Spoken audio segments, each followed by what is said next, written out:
Good morning. Thank you all for coming. It's such a lovely morning. It's nice to see that weird yellow ball thing in the sky for first time in however long. So thank you all for coming and joining us for the Maine ASBO regional meeting here in Herman. First, we just want to thank our board members. Where are our board members? We all stand up and be recognized. Their volunteer service.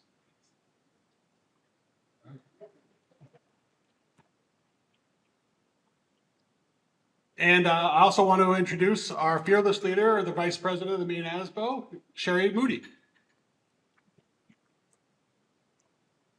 Thank you. As you know, I have a hard time speaking in front of crowds, so I'm going to try not to let my voice shake. So we have a number of our vendor partners here today. They're going to be speaking to you all as we go throughout the meeting today. But let me just mention all of them. We have Carla Oliver and Nino Giordano from Harris with us over in the corner here. Carla, did you want to say anything? Because I know you're not presenting today. We want to thank everyone for having us. Laura's been very good here, but with that, we've got some exciting things for our budget requisitions. We're also developing a dashboard to give you that quick information right off of that. So if you're interested in seeing things like that, one of the things, take a 15-minute demonstration. Thank you. Okay, we have Androscoggin Bank, Angie Snow, and John Simcoe over here to our left.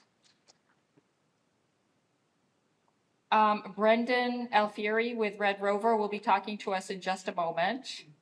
And we have Ava Trena and Peter Witt from Siemens, who we all know quite well. Okay.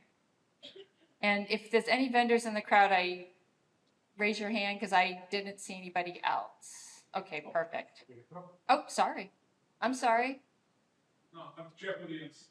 Thank you. Here, Okay. Jeff, don't think I ignored you. Okay. Just a quick announcement. We just got the location set for the April 3rd meeting. We are going to be at the Hilton Garden in Freeport. So I'm kind of excited. We went there it's close by for you. We went there a few years ago, well, maybe more than a few years now, and it's a nice venue. So I'm hoping that we can get a good group down there. Let's do introductions. We usually start over here. Kelly.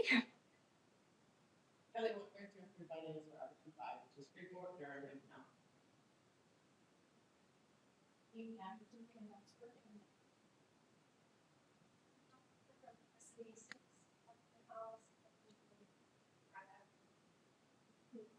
MS86. Like Phil Donahue here. I'm Lucy Tabor, Valley Unified. We represent Madawaska and Fort Kent. Danielle Desjardins from Madawaska. Gina Daigle, MSCD 27, Valley Unified. Christine Gerard, SAD 51 in Cumberland. I'm the finance manager. Chris Walker Spencer, SAD 28 in 5-Town CSD. Zach Harding, business administrator for Yarmouth. I'm still Jeff Yeager with EMC. Sherry Proctor, finance director for MSAD 61, Bridgeton, Casco, and Naples. Jen Ireland, RSU 26. Heather Hale, Bangor School Department. Chris Franklin, RSU 22, which is Hamden, Newburgh, Winterport, and Frankfort. Finance director. Shirley Waning, RSU 87. Jamie Youngblood, Finance Director, Herman. Heidi Cisco, business manager, MSAD 41, which is Milo LaGrange at Brownville. Katie Gorley, RSU 25, business manager for Bucksport, Orland, Verona, and Prospect. Alicia Hopkins, SAD 7. Laura Parker, MSAD 49, serving Fairfield, Benton, Clinton, and Albion. Roberta Hersom, I'm the superintendent. I feel like an interloper here, so thank you. Looks like a friendly group. MSD 49. Thank you for inviting me, Laura. Richard Hopkins, North Haven Community School. Andy Aberze, St. George MSU and Business Manager. Wendy Bradstreet, RSU 29, and I'm at the end of the interstate in Holton. Paul Rehagen, AOS 94 in Dexter. Sherry Hodgins with Ashland and Eagle Lake. I'm Jennifer Gagnon. I'm the business manager for MSD 15, which is Gray New Gloucester. Carla Franzose, business manager at MSAD 74. That's Anson, North Anson, Solon, and Newport. Holly Eggleston, business manager, MSAD 59 in Madison. Jennifer Pooler, business manager, MSAD 58. Gabrielle Kroll, business manager at MSAD 52, Turner Green and Leeds. Tyra Corson, Maine Department of Education, management analyst for ESEA. Lisa Swift, the business manager, payroll HR for VZ Community School. Emily Kamiga, AOS 93. Bobby Wing, AOS 93. Dawn Blanchard, director of personnel and finance in Brunswick. Barbara Grindle, RSU 34, Old Town Alton and Bradley. Tammy Ginn, business manager, Maine Indian Education.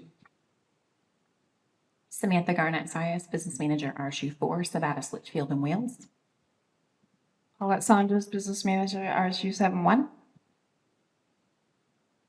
Zach Albahari, finance director for soccer school department.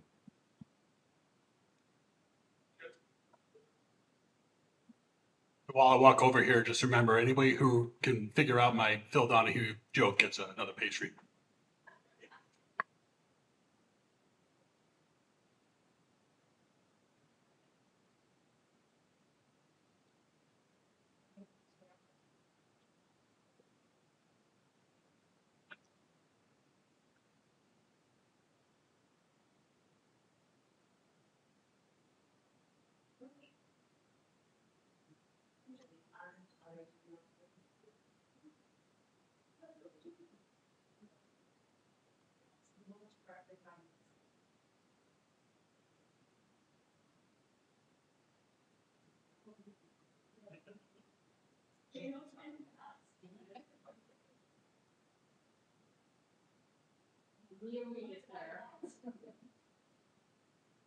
No worries. While our gang is setting up camp, I'll bring it back to Sherry. Okay, I wanted to recognize our good friend Bridget Hopkins, who is retiring, and this may be her last meeting. Bridget, would you stand up just to say hi? Thank you.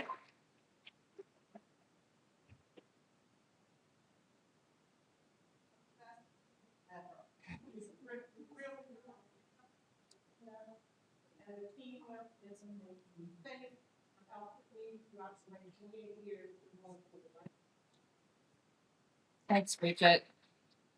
Bridget brought me this little how to survive a bear attack when I went to Tri-State for my first time last year in May.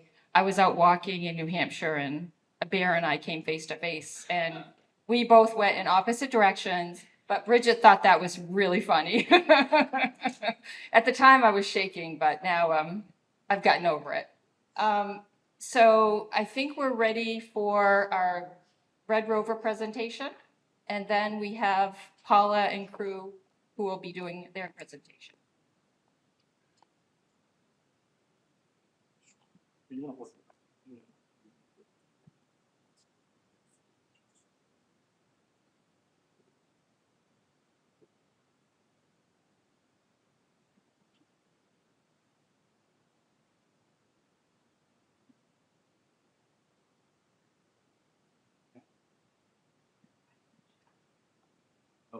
Here we go.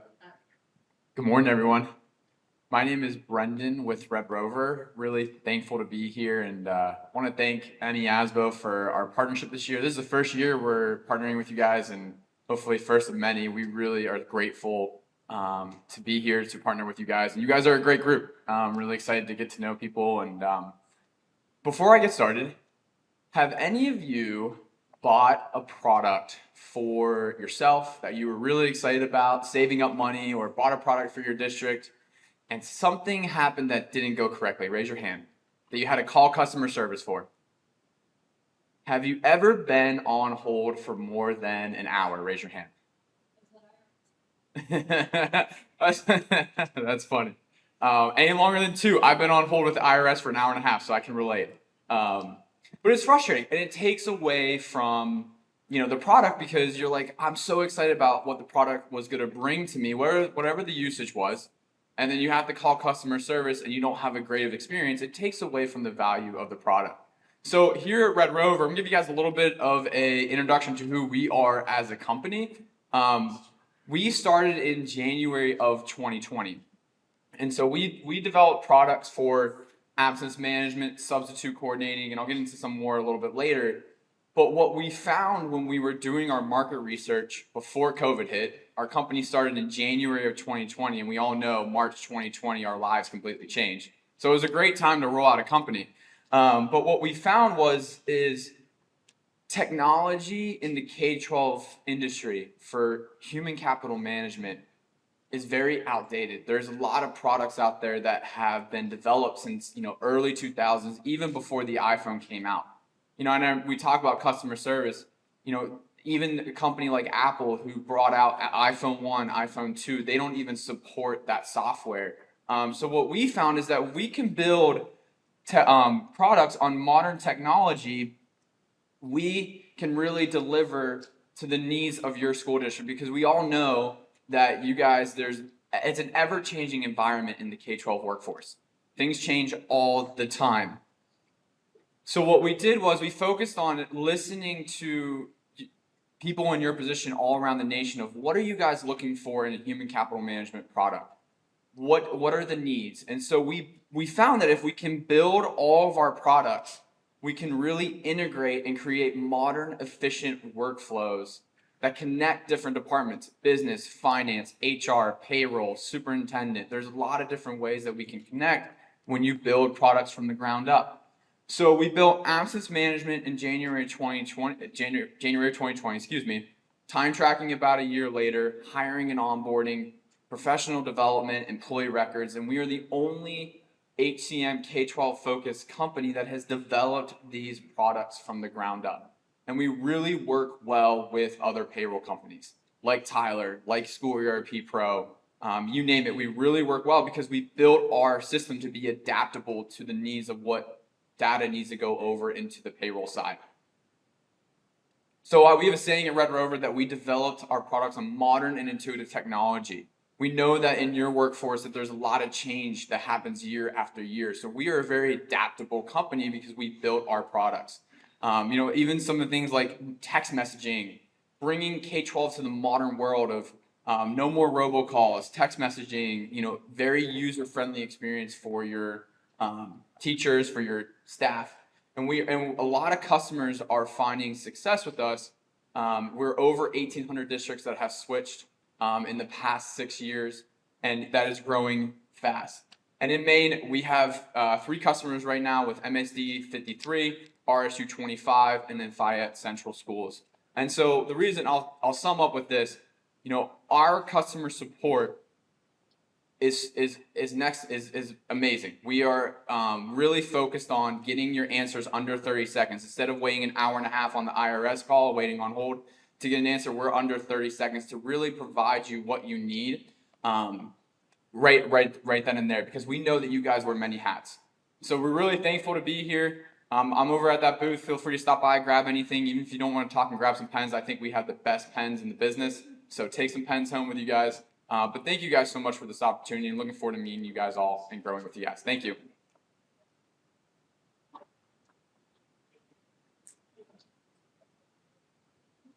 Thank you. Paula, how are you doing over here?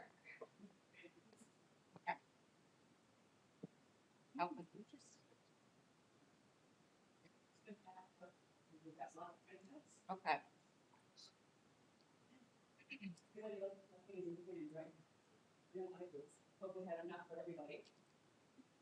I think so. I made 60 copies.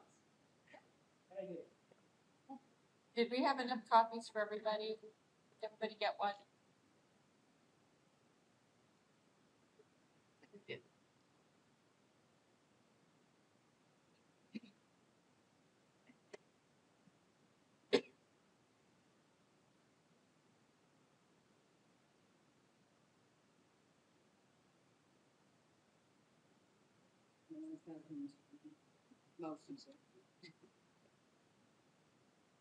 So, Lipsy, the GPS, sorry, didn't warn us when we came to the turn. Oh, It took us beyond the turn, blaming her. Hi.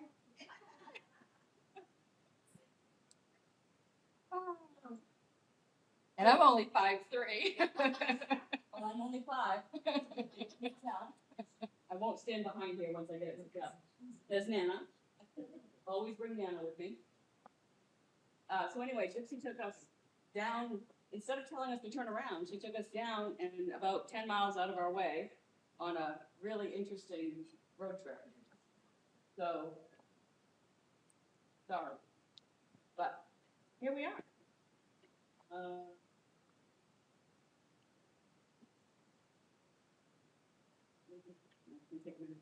Oh, I know, I need wire.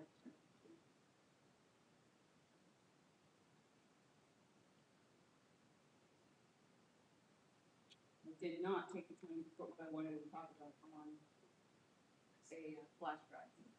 Nor did I send it to anybody. All right. What's our, MHEC? Yes, So I printed out a bunch of things because there are some things, there are some questions that I was told you all have. One of the first things I was hoping to go over. Can you hear me without this? Or you can't hear me? Hi. I'm Paula Gravel. If you don't know, that's okay. I can use this. I'm just trying to get connected. They don't need to know where I am, 911.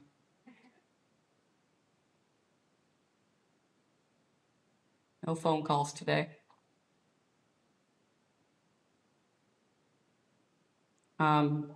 So one of the first things I wanted to go over is the FY27 EPS funding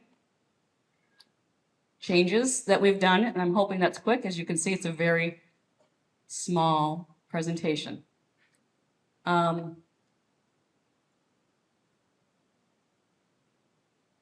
Need to connect to the system, and then I can bring this up. So all of you have reviewed by now, I hope, your ED 279s for FY27 funding, as I stand on my tiptoes. So there were a couple of major changes this year that I wanted to go over.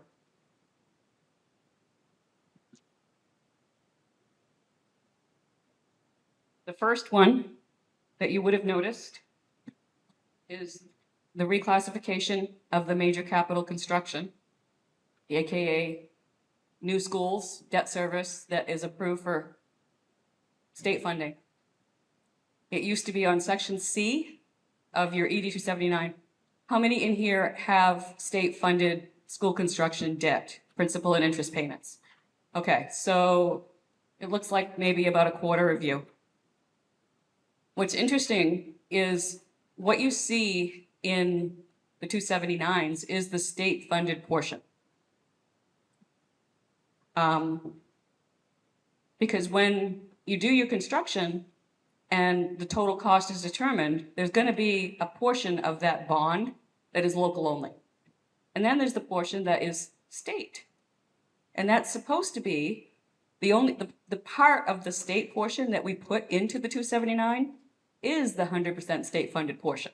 It isn't supposed to have any type of local requirement. It's already 100% state-funded by the time it gets to us and we put it in. The local portion is outside of the 279, and you handle that locally. the total debt that's due every month from the bond bank, whoever you use, includes the local portion and the state portion. We tell you how much we've paid on your behalf, both on the 279 and through a report out, and the invoice you receive from the bond bank, if you use the Maine bond bank, says what credits the state has given, and what's left, the balance, is the local portion that's due. So putting it on section C meant it still went through state local share. Okay?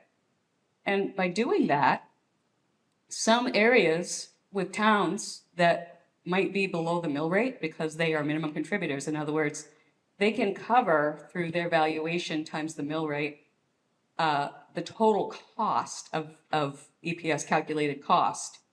And so they actually don't have to contribute the full mill rate because it would be more than what their cost is in their SAU.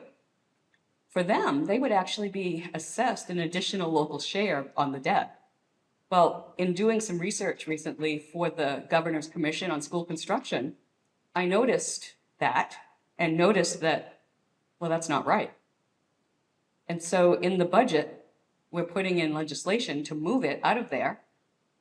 And so the recommended funding level includes the fact that we're moving it from section C on your 279 to section 5B, which means state share only, which is where it should be. So that is a good move for you, I promise you, and for everybody in the state. Because by doing that, it actually helped us to keep the mill rate for everyone, the total mill, the cap, a little bit lower. So now, there are 41 SAUs right now that currently have state-funded debt for new construction. And it now is only for them, showing section 5B, 100% state-funded. So going forward, if any of you are getting new construction projects that are going to be state-funded, that's going to help you going forward. Any questions about that particular move? Yes. I'm going to let you talk. Everybody can hear you. I like to walk around. I just drove a lot. So we have a construction project that was actually 100% subsidized by the state, so there was no local share. However, where the ED 279 had the construction allocation in a different place, would it have included a local share because of the placement within the ED 279? Only if any of your town, what district are you? 49. Are any of your towns below the mill rate cap considered a minimum contributor? You'd know by looking at section 5F. If any of them are. So if we are, Uh-huh. then does that mean there may be a refund owed to the You have it with towns? you? No, you I can't go backwards. You can't go Law, backwards. the state Okay. law said where to put it, and unfortunately, it did this. This year, we're changing the law to place it in a different position and change the calculation so that it will no longer do that. We can't go backwards. Okay, that would be. I wish we could. May I look real quick to see if you have anyone? Let me see page 5.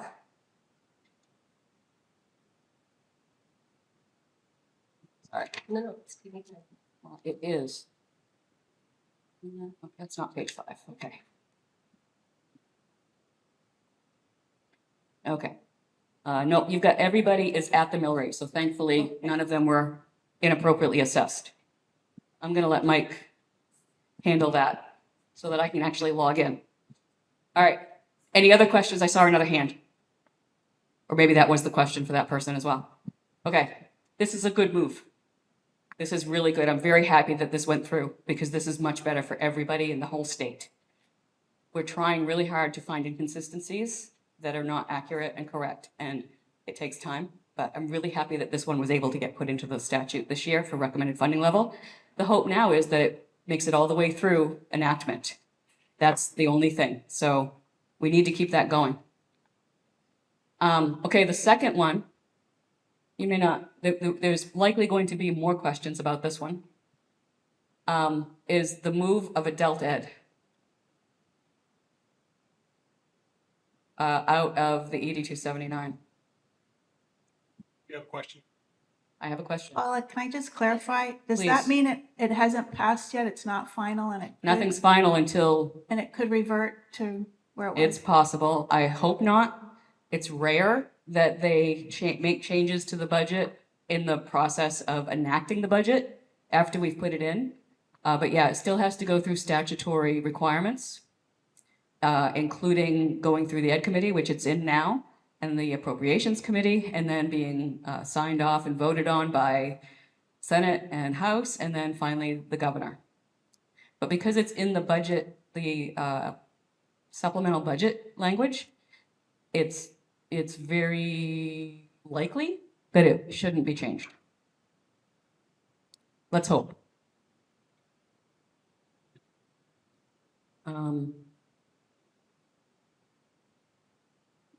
Sorry, connecting. So, adult ed. I may not get connected, so we may just do paper today. And that's okay. Removal of adult ed funding from EPS calculations. There was a line on section 2, student counts, called adult ed at 0.01 per course. And you are all familiar, I assume, with the EFM 39A and B report collection of unenrolled 16 to 20-year-olds that are taking adult ed. How many of you actually are in SAUs that have adult ed programs? Oh, quite a few of you, actually. But for those of you who aren't, and even for those of you who are, I think this was burdensome. Was it burdensome? Was collecting this data, did anybody find this data collection hard to do and a burden? Anybody? None of you? You all liked it? All data collections are burdensome? Go ahead.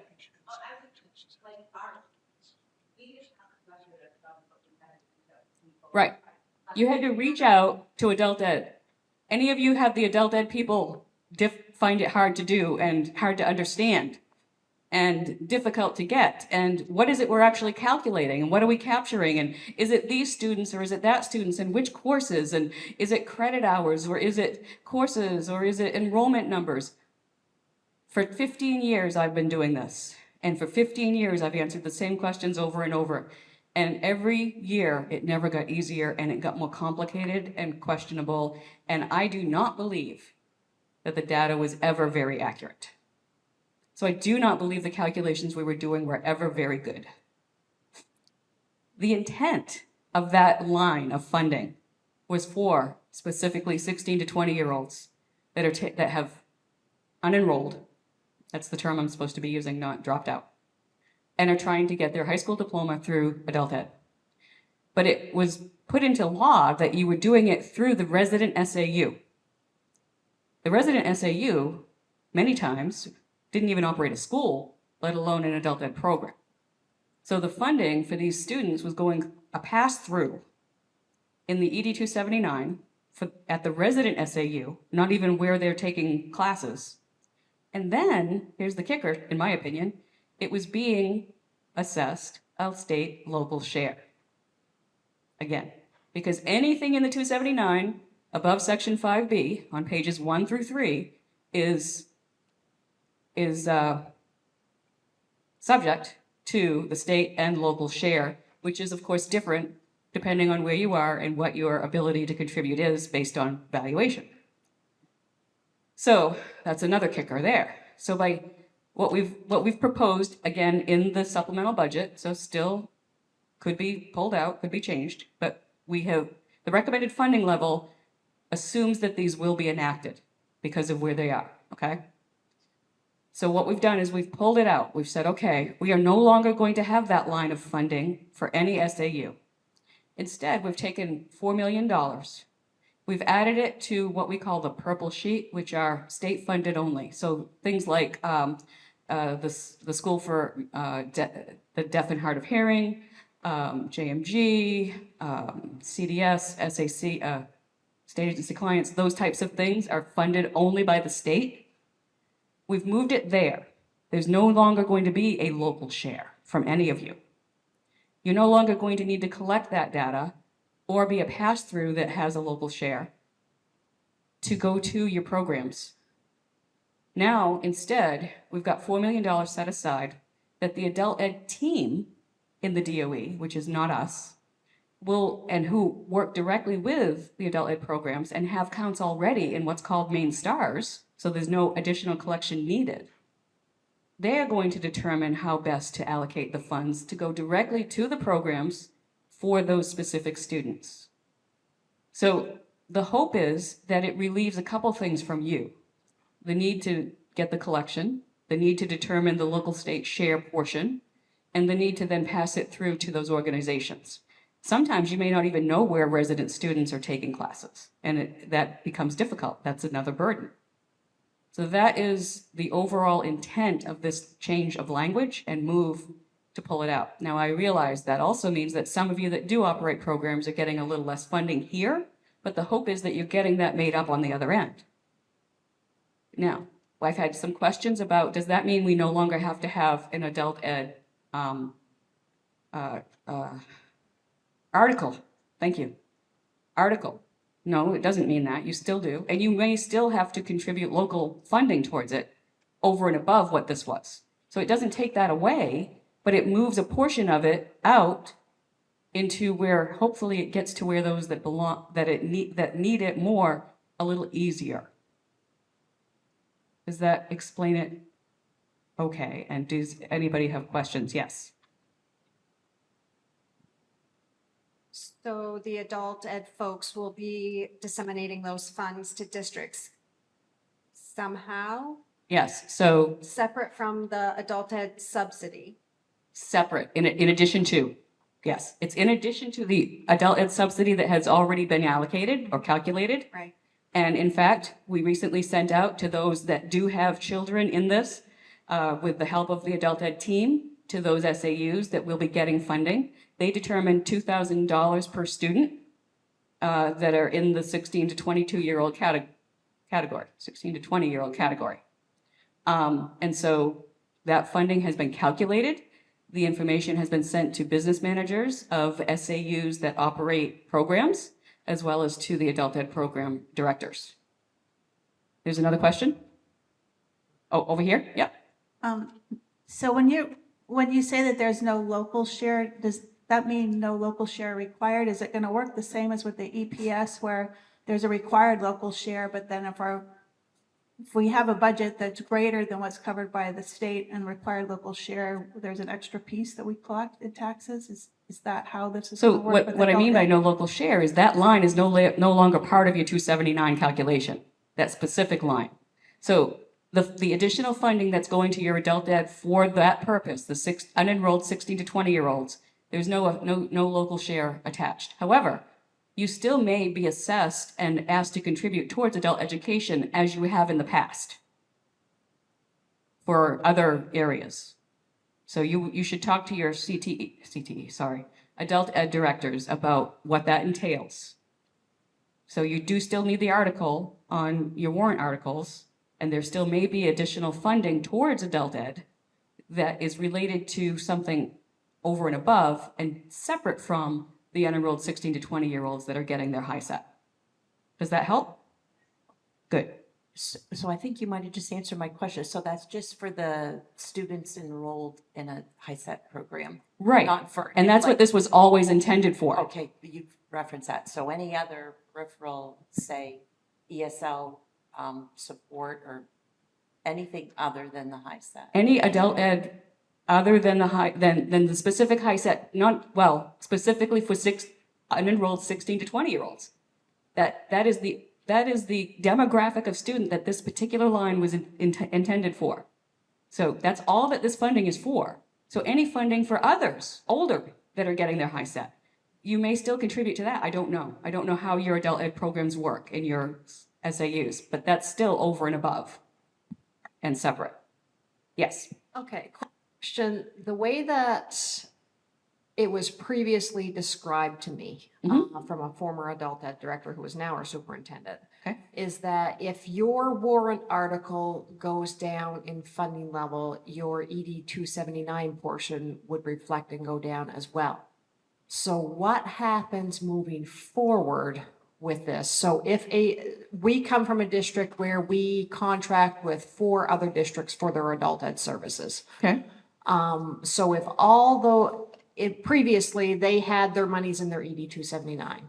So with the. Not all of it, just that one little portion. That one little line. Little line for 16 to 20-year-olds that have dropped out of school. Okay, so That are doing high that's set. where they're up in arms right now, is like, what happens moving forward? Do they need to put more into their articles to cover that? Who? Um,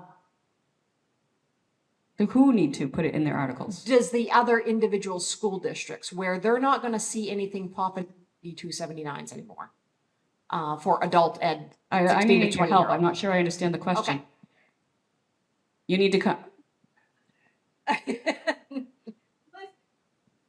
So adult ed programs specifically that are serving 16 to 20-year-olds that have unenrolled and are taking high set are now getting that directly. Correct. There's still every other aspect of adult ed that needs funding, however that gets funded. There's adult ed funding through the department, but I understand there's also always been some adult ed portion through SAUs. Yes. That was never part of the 279. Okay, but what we're saying is the local share is not gonna affect their state funding anymore. Is that correct? That portion of it, just that portion one of it, line, yes, that which portion of isn't even going yet. So that's paid separately. Okay. That doesn't need to be part of your warrant article, I don't believe, right? Okay. I don't. Okay, so let me give you a scenario. Say we have Hodgson next door to us. They had their portion in the ED 279 for that amount of money. So For when that one for that demographic. line, so when they did their articles for their adult ed sections, obviously they didn't have to put as much in because they had that money coming to their district. So if that is removed, They shouldn't have to put that part in either. No, I'm not explaining myself. Okay. They're relying on those ED 279 funds to help fund their adult ed program and what we send to them active invoices. Okay, so they're using the ED 279 share plus whatever articles local that they raise. Okay, so if our adult ed office is getting the full state share of that, can their local articles, if it goes above and beyond, is what I'm saying, as far as, so say they don't know who they receive, is. okay, say they Whose receive article? $7,500 for the state share that they used to have in the ED 279. For a round number. So their article would be the difference between the two that they would be raising locally. So if we're receiving all of that state share going to our adult ed center for those students, if their article reduces that down because we won't need that full share anymore, is that going to affect them in any way, shape, or form? Okay, that answers my question.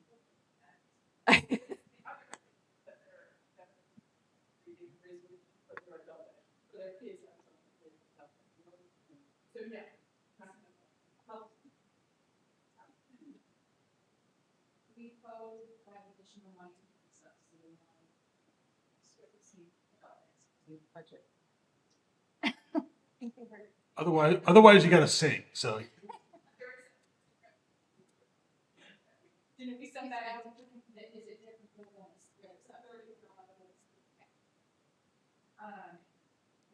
It's the same adult ed code. Right? Yeah. You did, and we sent it to the one person who asked. I should ask Charlotte to send it to everybody. Yes. I haven't sent it to everybody, but yes, it is coded to the same adult ed line that you use now, which is 3111.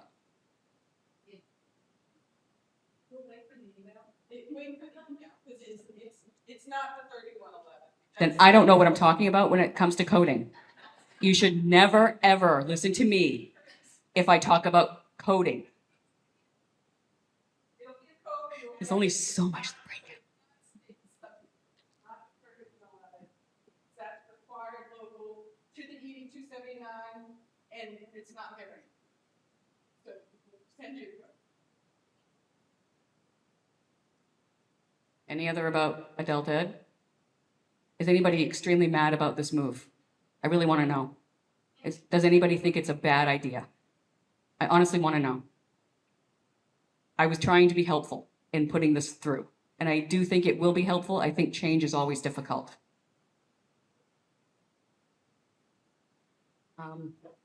Doesn't look like Nana wants to connect today. But you emailed it. I can get into email. I can't get into the system where I didn't email it and I didn't save it on a flash drive, which is fine because I brought paper copies of everything. So we can just do it old school. She can, however, get into hers because she emailed it to me. So I apologize that this isn't connecting to the system. I don't know what's wrong. I usually put it on my desktop and I didn't because things have been crazy. Number 3, change. Oh, just letting you know there's a new charter school in town, Moxie Public Schools. I don't like the name because they're not they are a public school, but it's weird that they put it in the name. They're a charter school, which is a public school, but it's a charter school. But I wasn't asked my opinion. And so, just so you know, but I wanted you all to know that there is a new charter school. This makes it 10. They were down to 9, but 10 is the cap right now. The law doesn't allow more than 10 in the state at any given time so far. They've tried to change it a couple times. So this is down in the Portland area. And I forget I think they're doing like 6 and 8 or something like that. I don't know. I forget. But just to let you know that is the third big change that happened. So what I've given you here is what we give to the legislators and State Board of Education when we talk about how did funding change from this year to the next. And so I'm just showing you ultimately what we did. The total cost of education last year was 2.7 million. This year it's 2.8 million. It went up, about 80 million, I think, 90 million, if I can do my math in my head. So who here thinks the cost of education is increasing every year? Right? Duh. So yeah, it went up significantly. I show some of the big changes. One of the biggest, no surprise to anybody, is special ed. That increased, yeah.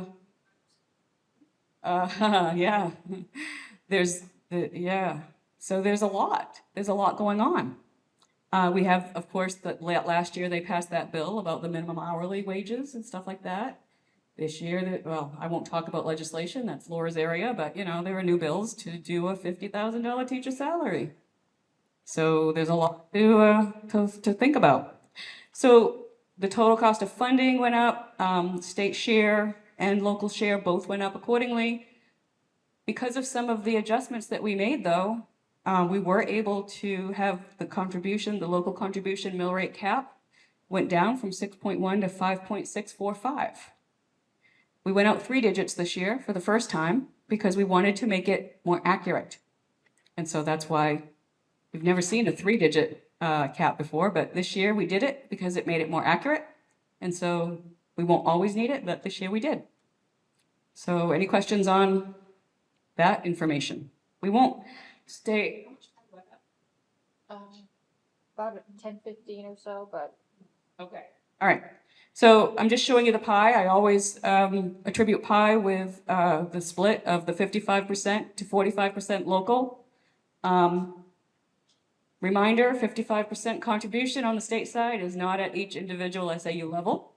It's the total cost, which is that 2.8 billion total. 55% of that is what the state funds. And then the rest of it is how we determine what the contribution mill rate is going to be, the cap for the year. No town will be asked to contribute more than 5.645 in FY27 of their valuation. But each SAU has a different percentage of state and local share because of what their ability to contribute is based on valuation. So some of you get 25% state, some of you get 85% state. It depends on if you're in a poorer valuation town or a richer valuation town. Any questions about how that works? You guys are great. And then I also like to just give update on counts. It's clear that we have a declining enrollment in the state of students.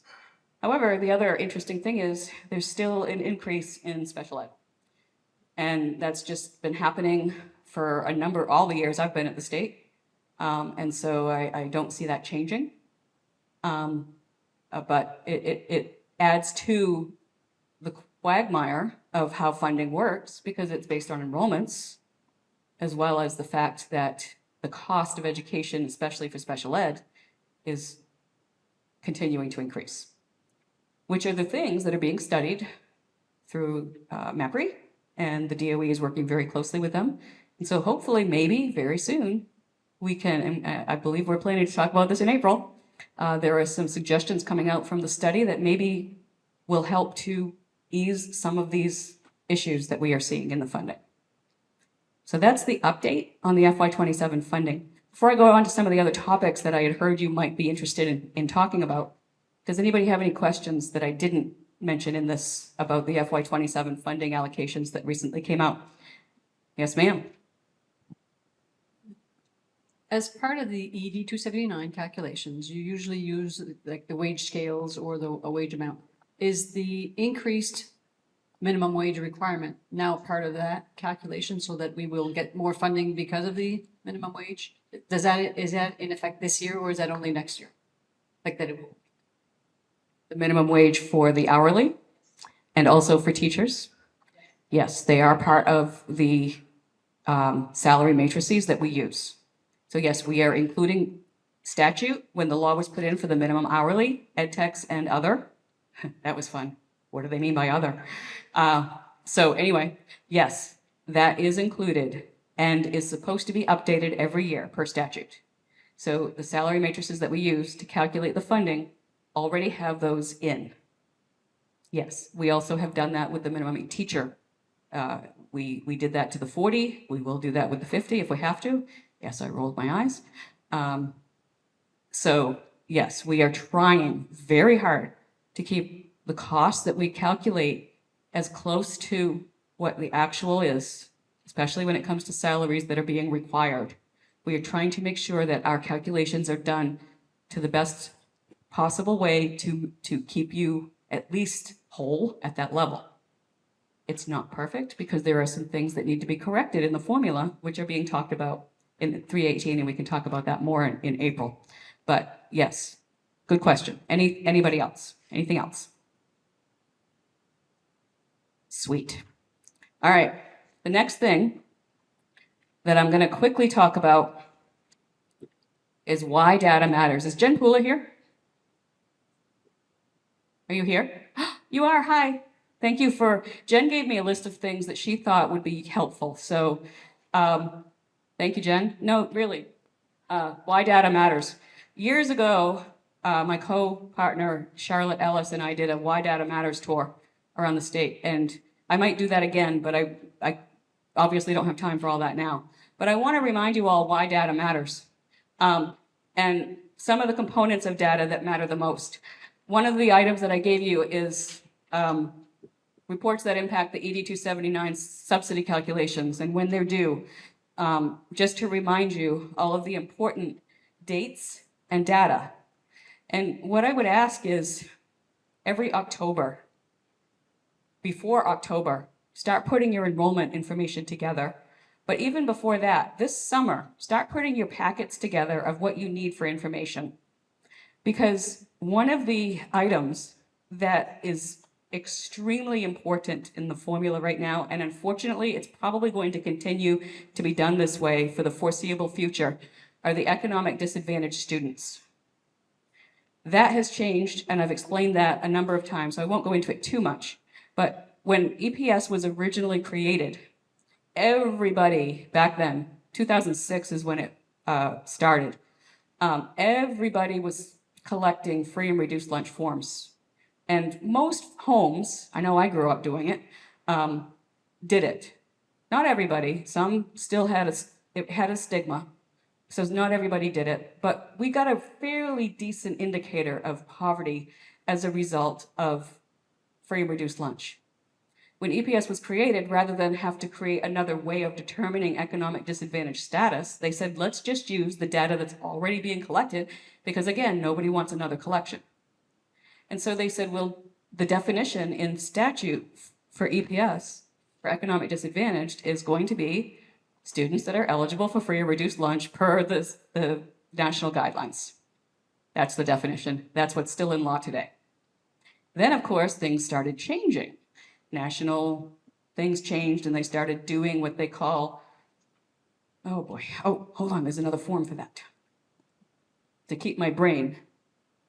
Maybe I didn't keep one. No, I didn't keep one. It talks about the collection. I'll have to borrow. Yep. No, not that one. This one. Okay. Did we have any more of these that anybody can find for me? Not everybody got one, apparently, and I didn't keep one. Is there a bunch? You have a bunch? Oh, good. Helper? Mike? I'm here. Where'd you go? What you doing? I'm hiding. What you doing, Willis? What you talking about? All right. So over here I took economic status. Okay. So they created CEP schools, which basically are what are they? Anybody, if they have a certain percentage of economic disadvantage, free or reduced lunch, then the whole school gets free lunch. That's great. Love it. However, that started a problem for us because then they weren't collecting free and reduced lunch forms for that school. And we needed those collected every year for EPS. So that was when we first started to create what's called the alternate form. The alternate economic disadvantage form, only for use with EPS, okay? Only, but it still needs to be collected every year. We still need the same guidance because that's what the law still says. So we get the guidance from federal, whoever they are. We get that every year. It's not out yet. I've checked. I'm checking daily. We'll get the 27 one ready as soon as they release it at the national level so that you can all have it for your packets. Because it's real. Where I'm going with this is it's important that you send this to everybody and that you try to work hard to get it back. Because this is a kicker. This is key in a lot of funding. There are two sections in the 279 right now that rely on it. One of the potential recommendations coming out in LD 318 by MEPRI that we'll discuss in April includes using this as a poverty measure for ability to contribute. Because they looked at all kinds of other options, and believe it or not, economic disadvantage percentages that we are collecting still was the best one. It was the best indicator. It was more accurate than anything else we had access to, believe it or not, which makes our alternate form even more important. So I need you to beg your leaders. I need you to beg your boards. I need you to beg your secretaries. Come up with the best way to collect this information. You can do letters. You can do emails. You can collect it online. You're responsible for the collection. You're responsible to ensure that it gets entered into Synergy, whatever it's going to be, Connect. You need to use these forms, and if they put down that they are at the level to be considered economic disadvantaged on that form, you need to get it into your student information system and get it uploaded before we close on October 30th. I've got 3 districts right now saying, oh, we missed some. I don't have any more money. I don't have more money. I've distributed to all of you the amount of money that was given to me for the FY20s. I've distributed it. So we put them on a wait list. If more funding becomes available after the enactment of the budget, I'll see what I can do. But if I can't, it has to wait until another budget year. I'm begging you. This is important, and it's going to be even more important going forward if some of these recommendations get put through, which they're considering. Who has questions about this? I know it's not easy. And I've been telling you for years, I'm looking for a better way. And what we're finding is there isn't a better way, and there isn't a better indicator. Your helper's coming. Come on, Mike. Come on. And we're on. And families who are eligible as either free or reduced are still subject to audit, a small percentage, is that right? There's a possibility, so save the forms, whether it's electronic or not. The data team is responsible for the collection of all of our data. And yes, they could conduct an audit of the data you've collected to ensure that it matches what you're uploading. My food service director says that he's responsible for auditing a few percentage of folks. Hold on. He's talking about the nutrition. I know. Let's look at this highlighted line on your document that you have in front of you. No, that's not the one. That's a good line. Where is it? Just above that. It is that line, but it's not the highlighted portion. The direct certification list is required to be reviewed by superintendents or food service directors at least 3 times per school year. That's the direct cert list, okay? Direct cert list feeds directly into the data, and anybody on your direct cert list is automatically entered into our state information system as economically disadvantaged. It's those that you're collecting outside of that direct cert list that you need to add into it. And that cannot be managed by your food service directors. That is not the federal program. It is state only. And the federal program gets very mad if they hear that food service directors are managing the alternate form. It's separate. What you're talking about is the food service nutrition federal. That has nothing to do with what we do at the state. What we do, our team in the funding. That would be a question, if you have questions about that, for the nutrition team. About that audit that you're talking about. So folks respond strongly to incentives and disincentives as lunch has become free for all students. Yes. And breakfast. Correct. Families have much less incentive to most definitely fill out any forms. Which is why this is not lunch. This is funding. Mm-hmm. Our alternate form has absolutely nothing to do with lunch, and it says on it, this is not feeding kids.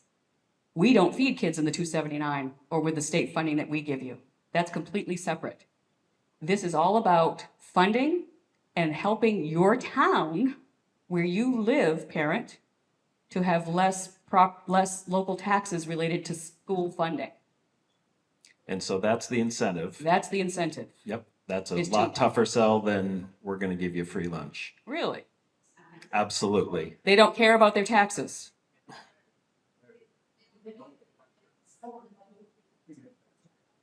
I can't help you. And they're subject, a small percentage of them are subject to an in-depth audit that is really uncomfortable both for the families and for our food service director. We don't do in-depth audits. That's do. not us. It may not be, but the incentive exists regardless. We're trying to collect data. There's no audit directed to this form, this alternate form. Other than us checking that you have the form that you've reported to the system. This isn't on taxes? From a broader perspective, when families claim free or reduced status, they are subject to audit. Not here, not with this. I understand they're two different things. I'm just talking about the incentive to the families to report out on accurate data that were required for this funding formula. That's all I'm saying. I understand. And I wish I had a better answer. If any of you have an option that you'd like to suggest to me, please email me. We have looked at census data. We have even looked at income tax data. Yes, we've looked at it all. It's not as accurate as what this is. That's what MEPRI has recently discovered. It's a 250-page report. It's available online, but they truly have looked into it and they've discovered that this indicator is the most accurate from poverty based at your local town level. Unfortunately, they've looked at it. Yeah, they've looked at all of that. What we have available to us in income taxes we aren't able to access a lot of it. What is available to us it's not as useful. There's a lot that we aren't able to touch. Nope, there's no proof required. Probably. Yes. So for clarification, the food service director, some people that they put on their list are because they actually get it from the feds, because the feds have already got them on SNAP.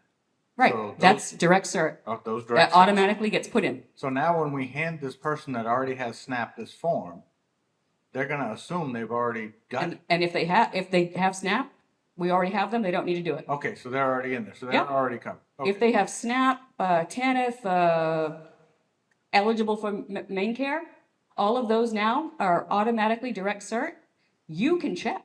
If your food service director and superintendent has the ability, says so right here, to check your direct cert list. You can see which students are already on the list and not bother to send them a form. Okay. However you want to do it. If they're already on the list, they don't need it.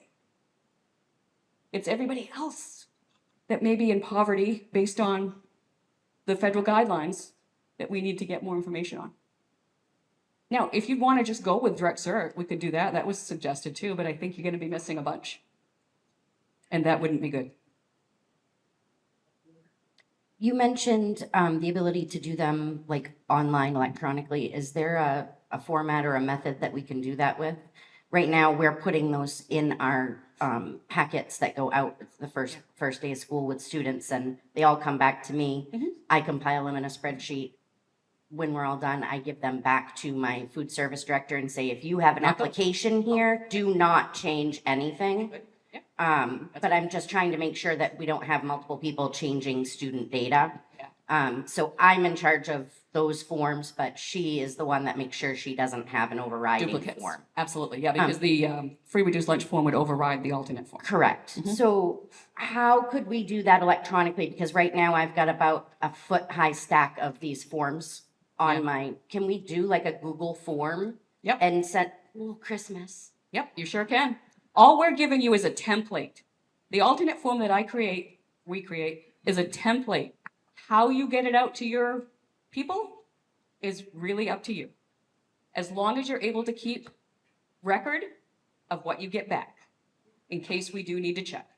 There's a couple right now that are doing them now that we are going to check each form, because they're doing it after the fact, and it seems strange. Just saying. But that's a great question, and yeah, do it however is best for you, whatever's going to yield the biggest return. And I realize it's tough. Again, we have looked at lots of different options to try to find a different way to get this information so that the poverty rate is determined in the best way for you. And every time it comes back to this as the best way. And it's a pain, I know that. I get that. Yes. Has any district found a incentive that has improved the rate of return on your alternate forms? Anybody? I know people have tried. I know people have tried gift cards. They've tried computers. Hold on. Jen Pooler has a comment. Wait. Mike's coming. The mic. So the first year that I was working on these, I was working at RSU 9, and we actually went out to the summer festivals. Like we have the Blueberry Festival in Wilton. There was a Farmington, that thing they do, I don't know, in the summer. And we had a pop-up tent, and we had our curriculum coordinator dressed as the cougar. And so we had fun stuff that drew kids into our tent. We had iPads there so parents could just fill it out on a Google form. And if they filled it out at one of our summer sessions, we gave them a kind of raffle coupon. And we had some funds between the nutrition program and the superintendent had some discretionary funds. We gave away bikes and helmets. And we had movie tickets. And what else did we have? I think we had one iPad. There was one like grand prize winner. But it was just a good way to do it. And now I'm in 58 and we do not have incentives, but we had almost like a 98% return rate last year on these forms. The first early release, I had secretaries call people who did not return the forms. They had a little script on why it was important that we get the information and how it helped the districts. And we did notice that bump in our subsidy because we had a higher disadvantage rate. So it really is, it's really important to do it. I mean, it took a lot of time for me as the business manager to organize that, but it helps. Thanks, Jen. That's great. That's awesome. I wish I could help you. I really do. This is why I'm saying it now. I'm just imploring you, try as hard as you can. And I know you are. I'm not saying you're not. I know, I mean, and you've got lots of other work to do that has nothing to do with collecting data or forms, but it's important because it really is. And I honestly believe going forward, if any of these recommendations go through, which is very possible, it's actually going to be used even more and it's going to benefit you even more. Well, one of the other things I really want to talk about before my time is up is isolated small school adjustments. We live in Maine. Many of our schools are likely considered isolated. If they're isolated and small, according to the information on this form, then there is additional funding because we know that the economies of scale, transportation, all of that is much more difficult in these areas.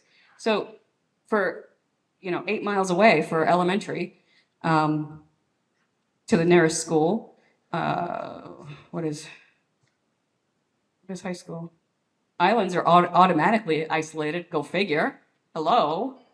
So here's what else I gave you. Here's the problem. We don't have a program. GPS, you'd think, my GPS failed me today. GPS, you would think, or GIS, or whatever they call it. You'd think they'd be able to tell us, where's this school and what's the nearest school in a button? It's not that easy. So if you are in an area that has an isolated school that we aren't giving you funding for, and you can Google it and say, hey, the next school is more than 8 miles away, it has fewer students, why am I not getting funding? It's because we don't know. Reach out to us. Jen did that recently, and we realized she was right. We were missing one. And I gave you a list. This is all the SAUs right now for FY27 that are getting an isolated, and you have to be isolated and small, okay?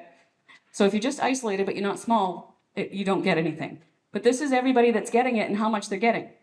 So if you think you should be on that list and you're not, give us a call or an email. That'd be better. So it's right here on this document. It depends on if you are a K-8 or a non-K-8, which means like 3 to 5, 6 to 7, whatever, or a high school and what your size of high school is, okay?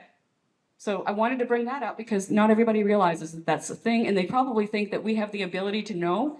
We don't. And so schools have been closing, which means another school might be isolated now that wasn't before. And so we have no way of knowing that without your help. So I need you to spread the word to those that aren't here to check. Yes? Okay. Is it 8 miles as like a crow fly or 8 miles as you drive on the road? And that's the problem with GIS. They only do crow flies. It's road. So I use Google. Here's what we do. We use Google Maps. That's how we determine if you're isolated or not. So sophisticated, right? State of Maine. We got this. Jen Pooler, can you yell?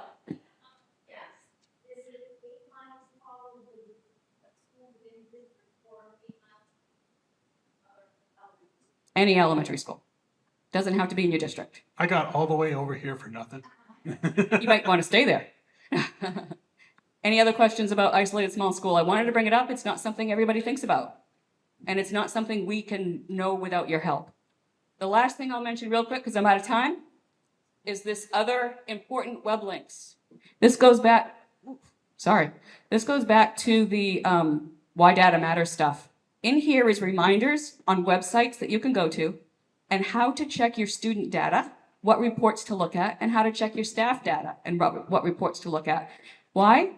Because once that is certified in October and we start calculating and we put out in February or January the next year's funding, we truly have spent all the money. And if it's not right when we freeze the data, there's a problem. And we need you to be on top of it. Why am I telling you? You don't do the data.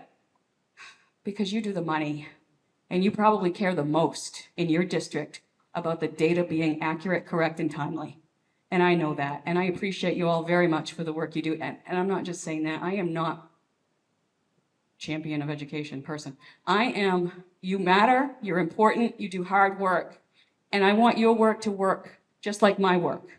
And I want to work with you as best I can to make it work. Ha. I keep the fun in funding. I try. And that's all I have. And I love you all. Thank you. And Bridget, you are going to be so missed.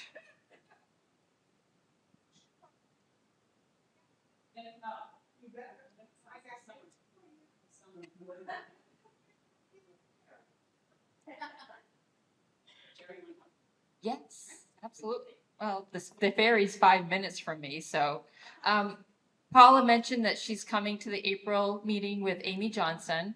Amy has accepted our invitation. So what's the topic of our presentation for that meeting, Paula? Hello? Yeah. The topic is going to be, so as I mentioned, the LD 318 report to the Ed Committee. This is last year, MEPRI, Maine Education Policy Research Institute, and our team were tasked by law, they put it in statute, then you really have to do it. I don't want to go to jail. To review certain components of the funding formula. And so this is the report back that we did to the Ed Committee last week. We're doing more next week, next Tuesday, actually. So if you want to listen to the Ed Committee next Tuesday, we're going to be talking about it some more with the recommendations that came out of that for making some major changes to the funding formula and the distribution of the funding and ability to pay on the local side. It really needs your attention, needs your support, I hope. And I think it's finally, in 15 years of me doing this, and really I did it before that because I worked for USM, in all the time this is finally happening. It needs updates. I've been telling you that for years. It talks about updating the regional index, which hasn't been touched since it started and is completely wrong. It's going to be huge. And so that's what we're going to talk about at the next meeting. And then also the Governor's School Construction Commission report is on the agenda. Hopefully, yeah. We've got to get a couple people to come for that, but I think we can track somebody now. Okay, we're going to take a quick 10-minute break. And then we have Siemens is going to talk to us for a minute. And then we will go on to Ida.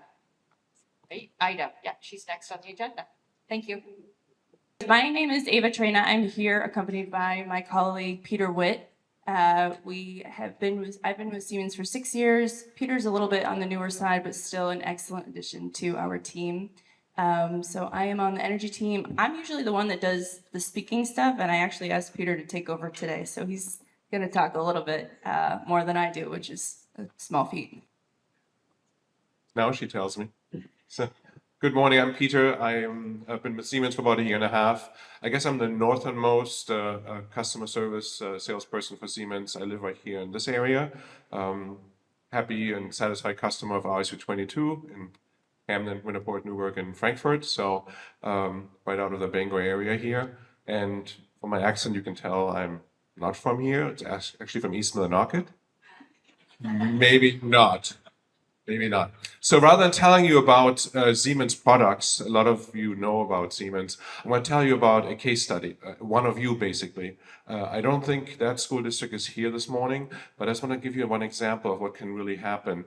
This is a school district that is our customer. They have our automation and control system, which means, we control some of the, airflow and the temperature in the building to make sure it's comfortable for the students and the staff. And they also needed to cut some new boilers. So 2 years ago or so, they got some money. I think they went out to bid, and someone installed 2 wonderful boilers in one of their main school buildings. Came with another little control system, so you can see, the water flow, the temperature, and make sure the boilers are running. I want to find out on Saturday morning that they're not running in the middle of the winter. So that's good. They also got some grant money, I believe, maybe it was ESSER funds, but I think it was a grant, some grant, putting some heat pumps in one of the wings of another school building and replace some of the unit ventilators in the classrooms. So that also came with a nice little, system so they can see in the front end and can control it and change the temperatures and all that. So now they're faced with 3 different systems, and it's all about visibility or lack thereof. And if that wasn't bad enough, from an IT point of view, they now have 3 different systems there and they need to look at, so that's complicated. And we're just one of the 3. And some of the systems are newer, some are a couple of years old. On top of it, they managed to actually throw one of their virtual servers away. So they've lost the front end to one of their systems recently. So Siemens looks at this holistically, saying, what can we do? We don't want to rip and replace. It's so expensive. Whether it's us or one of these other companies, it doesn't matter. So we looked at this holistically, and we have something called an overlay. We call it Building X. It basically sits on top of it. It's kind of agnostic of whatever is underneath it that controls the building, and allows you one, front end so that you have notifications. And again, you find out on Saturday that the boiler is down, not on Monday morning when things are really in bad shape. And it's very inexpensive, and it doesn't require having to take all of this other technology, all that investment over the years to take it out and replace it with something else. But it's something that's neutral to whatever controls the buildings. So that's an example of how we look at it more holistically and from a 30,000-foot overview, and really try to be your consultative partner rather than just, hey, we want to sell you something just like everybody else does. So that's all. Thank you very much. Just to wrap up, the one kind of closing that I want to leave you with is the last time I was up here talking, we were talking about Siemens. I think I related Siemens to the blind side. I don't know how many of you were at the last meeting. Yeah. And just that, Siemens is your family, your team, your consultant, similar to what Peter was just saying. And, we're really trying to move in a direction of ease, right? Everything is so complicated for everyone and unnecessarily so. So the idea of this software that Peter's talking about is having everything at your fingertips, making it easy for facilities, superintendent, business, all the above. And so anyways, we're continuing to use AI. We're trying to get better every day and make your lives easy too. So come find us here at Tri-State ASBO on the phone, email. Our contact information is behind me. So thanks for having us today.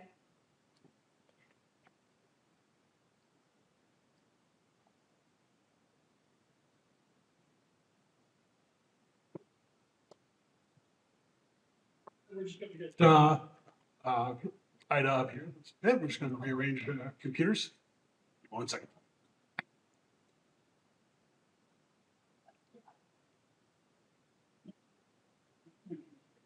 Okay.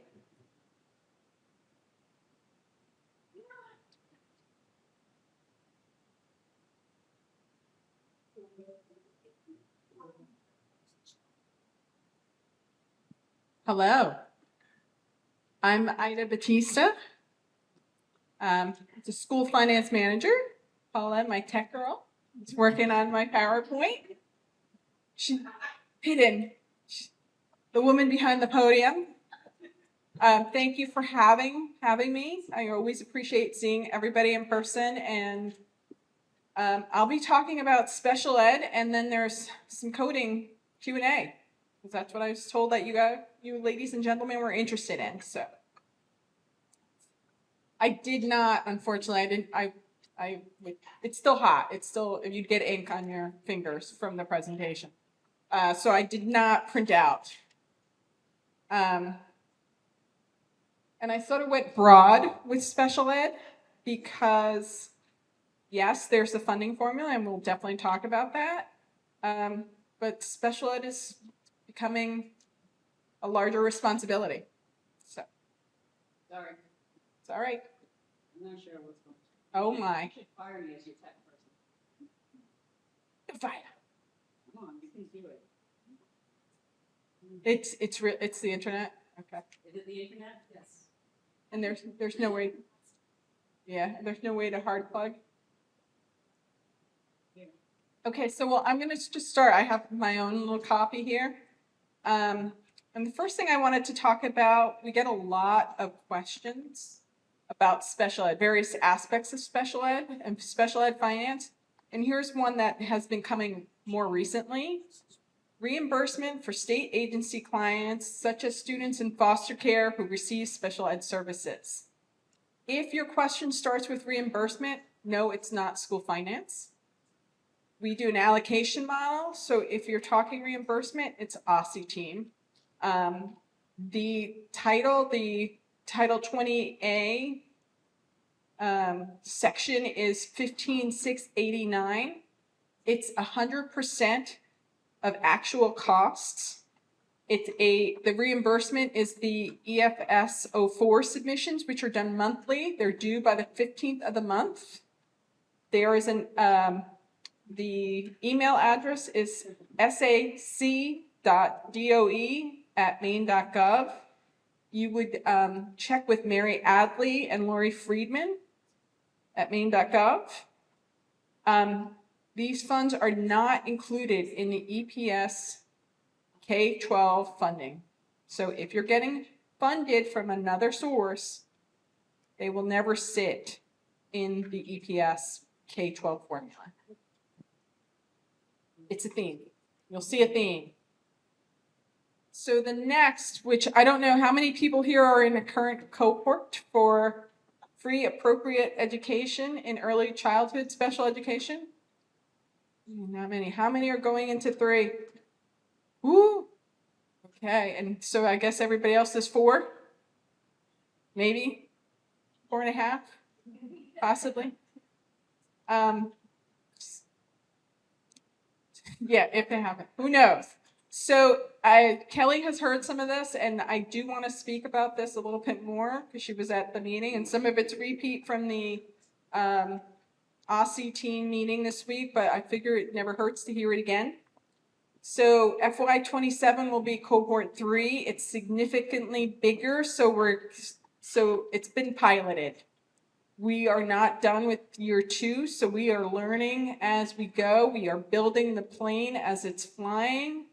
We are working. Okay. Yeah. Ta-da. So that was the first one. So I'll go to the second. Is there a little clicky? Okay. Oh, yeah. Okay. So what are we looking at? All SAUs are supposed to be at the boat by July 1, 2028. We are talking students 3 to 5 years old with an IEP or referred to ECSE, okay, who are in pre-K. So if you've got a 5-year-old who's in pre-K, they are in these funds.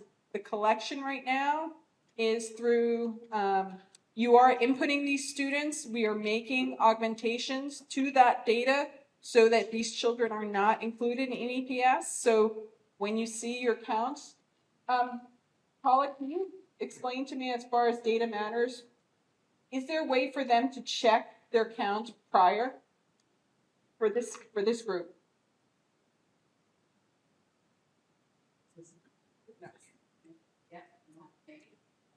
Just hold the button down for a second. Patient. Oh, sorry. So, what? So the question we get a lot of is, hey, I have a lot of kids and they're not showing up in my October 1 count. Mhm. Is there a way, so it's quarterly? Oh, yes, the quarterly collections. So, right now it's on a spreadsheet. Not fun. It's less fun for us as well because we have all of you. We're going to be, hopefully in April, doing a dual check. All of you are going to still be asked quarterly, each quarter, to enroll in your student information system, upload into Synergy/Connect. We are working on a plan to pull the students that are pre-K with an IEP out of the student information system and then have it so that you can check and verify the counts instead of having a collection on a spreadsheet. We will still probably need to collect those in Child Find on a spreadsheet, but we're working on that. So yes, you will have an opportunity to check the data to ensure that it's correct and to work with us before you verify it and before each quarter, similar to what you do in October, except it's going to be a shorter turnaround, probably a week after the first day of the quarter. And again, just like the October 1 count, it's where are the students on the first day of each quarter. Who in the district gets that information? And like, so is it you actually? Who looks at this? Or the? Yeah. Okay. So you're going to need to work with your special ed director and with your IT person, your data person, to ensure that that data is proper and get it. You should be able to get a copy of this report we're creating, just like you can access the student enrollment reports. We will ensure that. So yes, there is access. There's a question. I'll go. Okay. I'll be the Vanna. Okay, Vanna.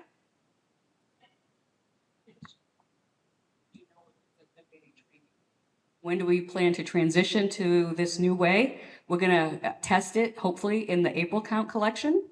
And hopefully it'll be ready for full transition for the July count. And yes, the data team will be doing training, and I will hopefully work with them. And what's her name? Allie Cookson is the trainer. You probably all know who she is.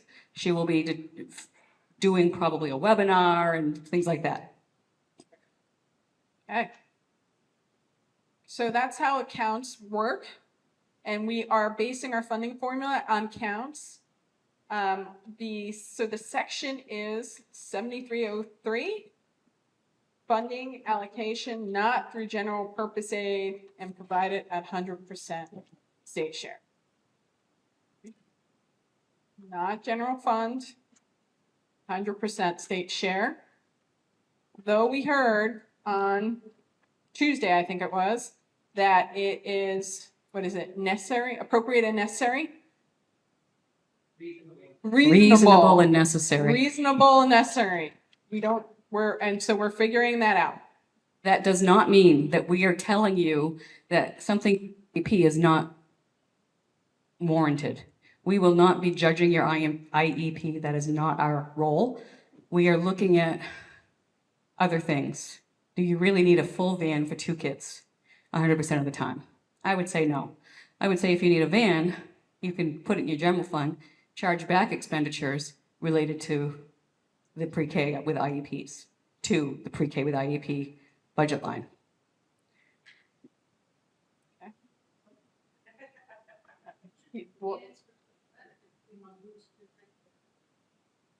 I'm not talking about staff.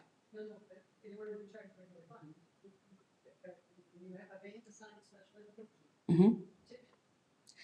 And that's fine, but I'm talking pre-K.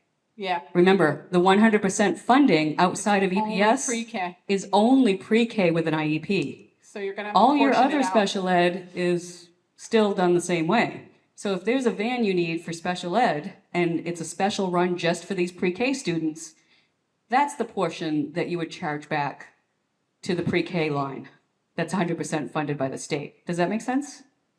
So K to 12 IEPs, normal process that you're used to, 8279, EPS, blah, blah, blah, local share. Pre-K only, IEP, 100% state funded, outside general fund, cannot commingle with general fund.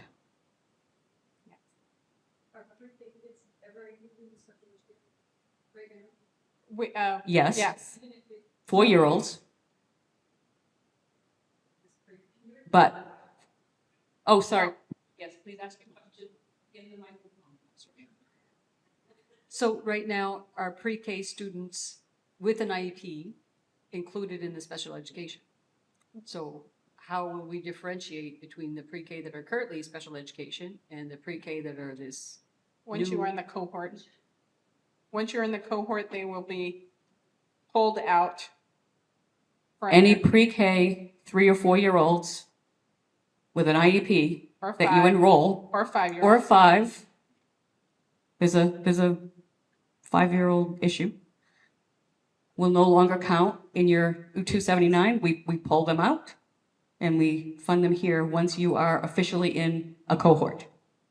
There's only 2 more years before everybody has to be anyway, Unless you have a special. unless there's a special Commissioners. dispensation. Yes. But, so we have a plethora joining in cohort 3. Yep. Oh, we got a question, Vanna. Hold on. Just breathing heavy. Okay. I am stressed. Is there a timeline for when we'll have to absorb this into the general fund? No. Never. No. Yes, there is a timeline. Never. So far, This as far is as ne- what current- legally, current law- 7303 says 100% state share. The transition isn't to transition into EPS eventually. The transition is just to get everybody on board.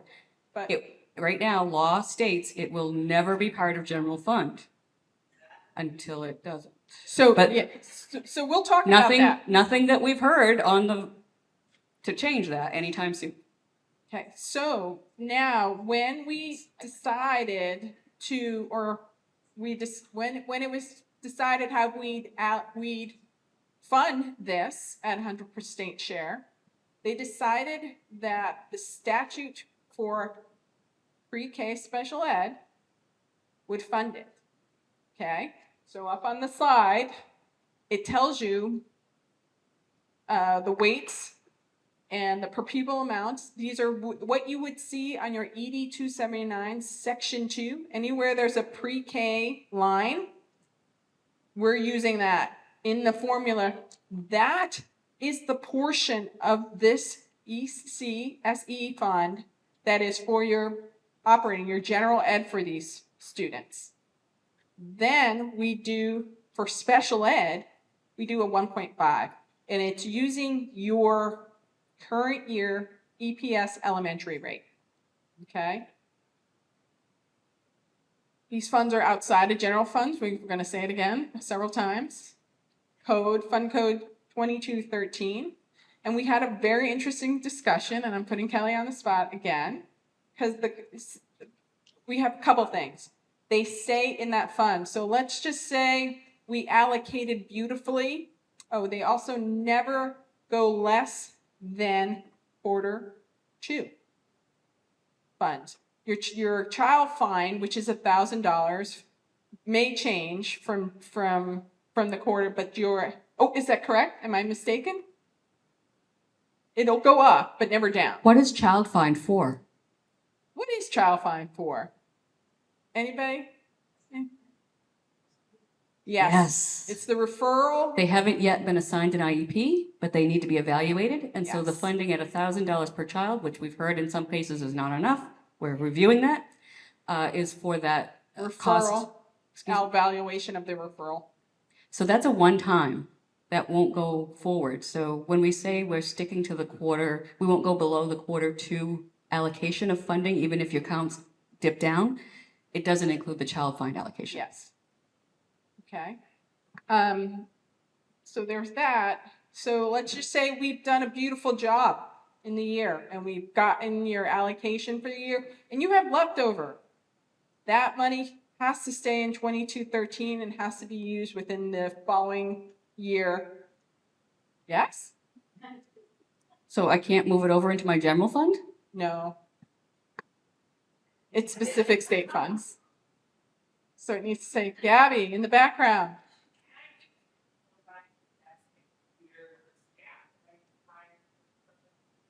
Can she use it for supplies for her staff? I believe that is reasonable and necessary if it's staff specific to this program, or if it's only half of a desk because they're half-time.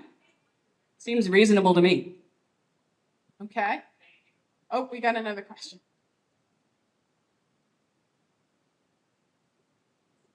So we've been in this, St. George School's been in this since cohort 1.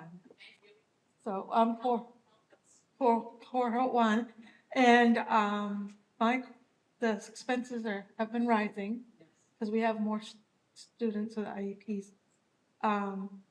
So it's almost double from the very first year. But my question is, we get the allocation, and then at the end of the year, we had spent more than we received, you would make it whole, right? I believe? Yes. Exactly where we were going. Exactly. So, and it's not just at the end of the year. So right now we have started implementing, and I believe Barb McGowan's team will be looking at trial balances that will need to be uploaded quarterly in addition to your MEPS uploads. So we're using it to triangulate to make sure, but the trial balances will give the detail, and they're going to assess reasonable and necessary, apparently, and how far it is above the allocation to make you whole. Okay? But the question comes, what happens if the allocation is just continues to increase? As I said, I'm going to read it again.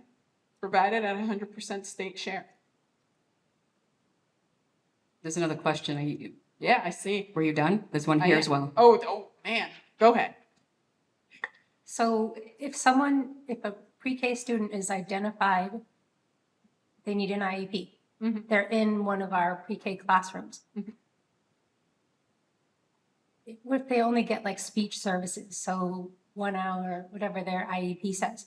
They're still removed from our EPS? Yes. Yes. Yes.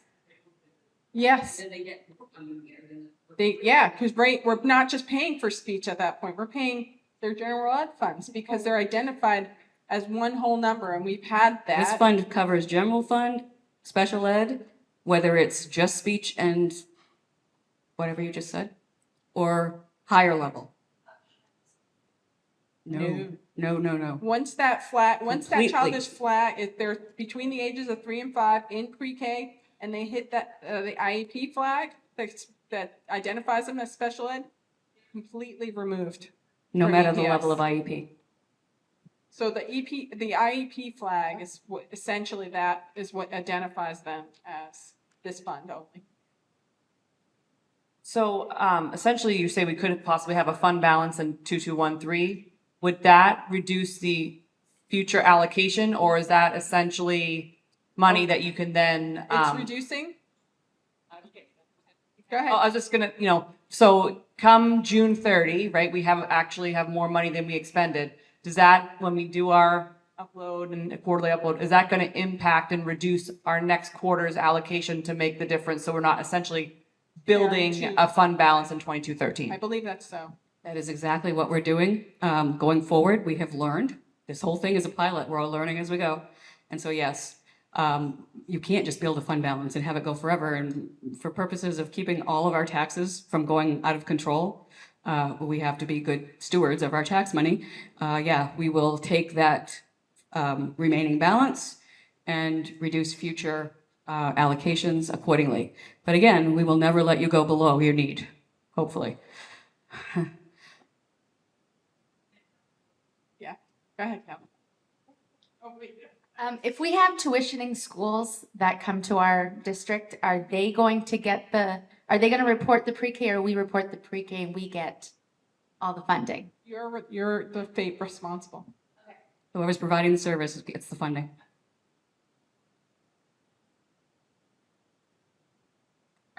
I really didn't even raise my hand, but I Ida knows I want to talk, and I'm trying to be a team player with all this. But I guess the one thing that we have learned kind of through the process is when it comes to the child and the IEP, absolutely 100%. But I think one of the things that at least I was interpreting when we initially started looking at cohort 3 was that everything related to it. And in my brain, as the finance person, right, is that we don't have capacity we have just a special ed director who is at her max now, right? We don't have capacity for her to plan for these 3 and 4-year-olds. We've had to hire a consultant. We're paying for that of local money because we don't have the 2213 yet. So we've hired a consultant that's been helping us with this process. And when we initially started the process, we thought, oh, okay, well, we want to hire an ESEA coordinator, what we're calling the ECSE coordinator, to help facilitate this program. And initially in the process, that was like a green light. And then when we submitted our budget, once we kind of made the decision after this whole you know, big committee of about 25 people from town, the 3 towns that we're in, we found out that the model does not support that level of administration. So I think what's just an important factor is when everybody keeps saying that it's 100% funded, it may not be what we consider as business managers 100% of funding. I'm agreeing with 100% of whatever that child needs, but what is not really 100% funded is what we feel is reasonable and necessary in order to run this program properly and give that child the best opportunity. Because we are going to hire a full-time ESCE coordinator that we're going to label assistant superintendent, special ed director as well. But that person's focus is going to be on 3 and 4-year-olds. Like it is, as far as I'm concerned, 100% of that person's time is going to be spent on this. But what we've discovered is based upon Barb's team's kind of looking at the models of cohorts 1 and 2, that only about, in that scenario, only about 20% of that person's time is really needed. So what we've done, I mean, we've found a way to do it, right? Because we had also on our side employed what we called an early intervention team, because we had 4-year-olds already that we were working with CDS and then billing CDS directly. So we had an early intervention team working with them. And what we've been able to do is take that early intervention team, allocate them out into 2213, and then instead of putting 100% director out there, I'm putting 20% of the director out there and 80% of my local budget. It works out that we'll be eating about $15,000 in order to add this person. But I think that's where the reasonable and necessary kind of like feels like it has a different meaning to me than it does necessarily to the team that has been working with the previous cohorts on this. And I guess, I probably wouldn't even be having the conversation if my special ed director had capacity, because I understand, right? Every school district's different. Some team levels look different. I was in a previous district, we had an assistant director and a director. There would have been capacity there, I think. But you know, like every school situation is unique, but I'll leave it at that. Yeah. You know what? I get it and I empathize. There's just only so much. Even when, and we were really nervous, frankly, when this law went through with that wording and without any type of boundaries or things, because I'm like, okay, local control, don't want to take that away. You all know what's best for what your needs are at your local district. We shouldn't tell them that. But this is going to get out of hand if we don't have some kind of understanding of what is that going to be, and we're still learning. So I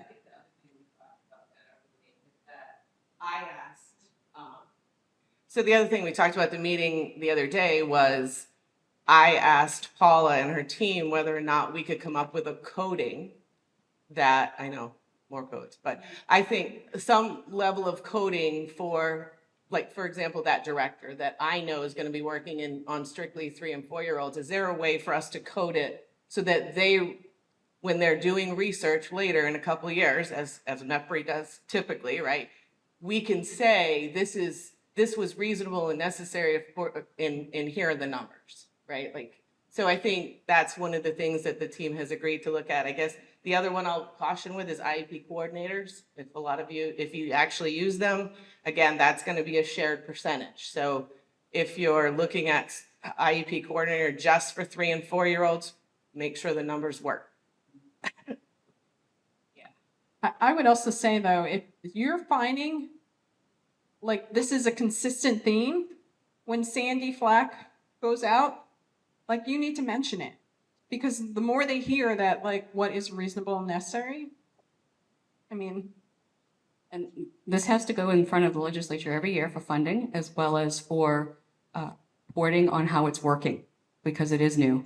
And so everything we're hearing, we're not ignoring. We may not have the ability to help you today, but hopefully it all can get worked out better as we all learn and tweak to make it work. the best we can.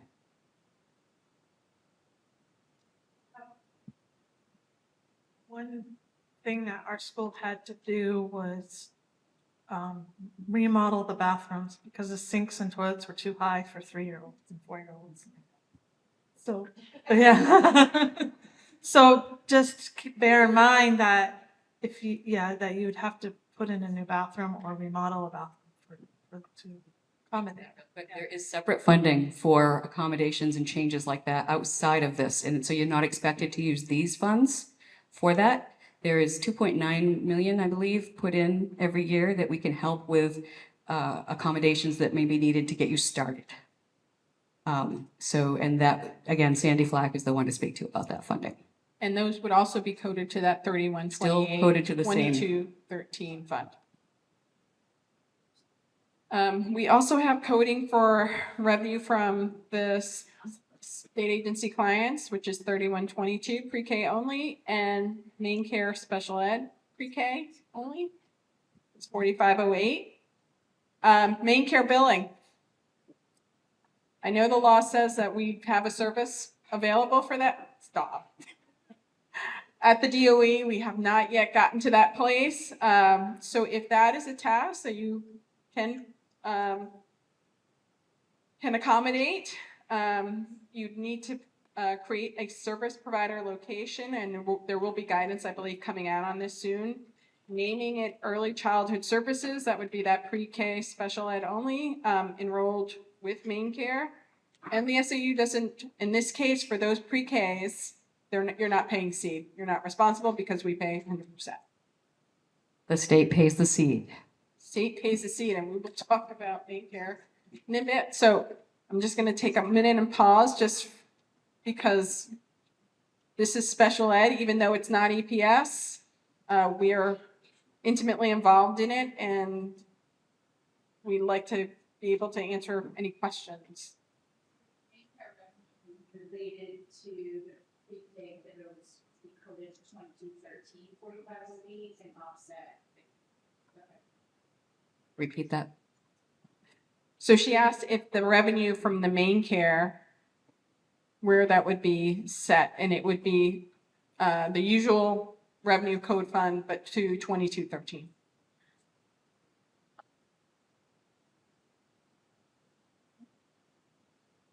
Okay, nothing else. Okay. Now we get to the what you know and love, which is the K-12 EPS special ed funding. Okay, so now this is the one that we all know. This is the one that shows on 2 lines of your ED 279, section 3A2 and 3A3, high cost added district. There are, of course, 5 components to the special ed formula, or 6, technically 6, but they're the base, the prevalence, size, high cost in district, and what we are calling now cost exceeding the model and not otherwise funded, the gap, or what we like to call Voldemort, since former name is to not be, he who cannot be named. So it's the gap, which will equal the special ed allocation, which is that line 3A2. And then in section 3A3 is your high cost out of district allocation. 20 minutes. Got it. Oh, 20. Okay. We have 20 again. So in the base, this is where we do your, and I think I provided the blue sheet. These are right off the website for this year. The ones with the gray lines on the side are the special ed total allocation. And so when we look at the base, we are taking your current year special ed count without state agency clients and wards, dividing it by your average subsidy count to get your prevalence. So it's 1.5 times the first 15% of your count. And it's based on your weighted EPS rate. So we take your EPS rates from page 1, multiply it by the number of elementary, multiply the secondary toward your secondary, divide it by the total count, and that becomes your weighted EPS average. So it's SAU specific. You times that by 1.5, that becomes your special ed rate. And then we times that by that 15% count. So that's your base. Any other kids that you have that are special ed, we do your special ed rate times 0.38 times the number of kids. That's your prevalence. If you're tiny, we give you a size adjustment at 0.2 for those that are less than 20 students. And then we do high cost in district. High cost in district is broken. They had the data when they developed the formula at the time, and so what's happened since the data went away, we're just taking that initial allocation and just inflating it by the inflation factor for the year. So it's broken. So you may have high cost in district now where you're not getting a part in that formula calculation. And you may have had it before and you're getting that calculation. So it's broken. We know this. We're just being completely transparent. MEPRI is reviewing how the special ed can be allocated differently. Yes. To account for this brokenness. So if you go to the next page, I just provided an example, best schools. Their average subsidy count was 274. They have 50 special ed kids. That's an 18.28% prevalence. So the first 42 are given that base rate. I think they had 83 as their EPS base rate. That became 12, almost 5. So 12.5 times that 42 is, I think it's 523.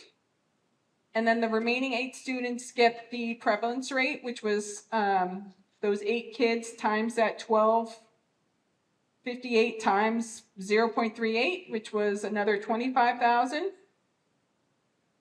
And in this case, they were large, over 50, or 50 students over that 20. They didn't get a size adjustment.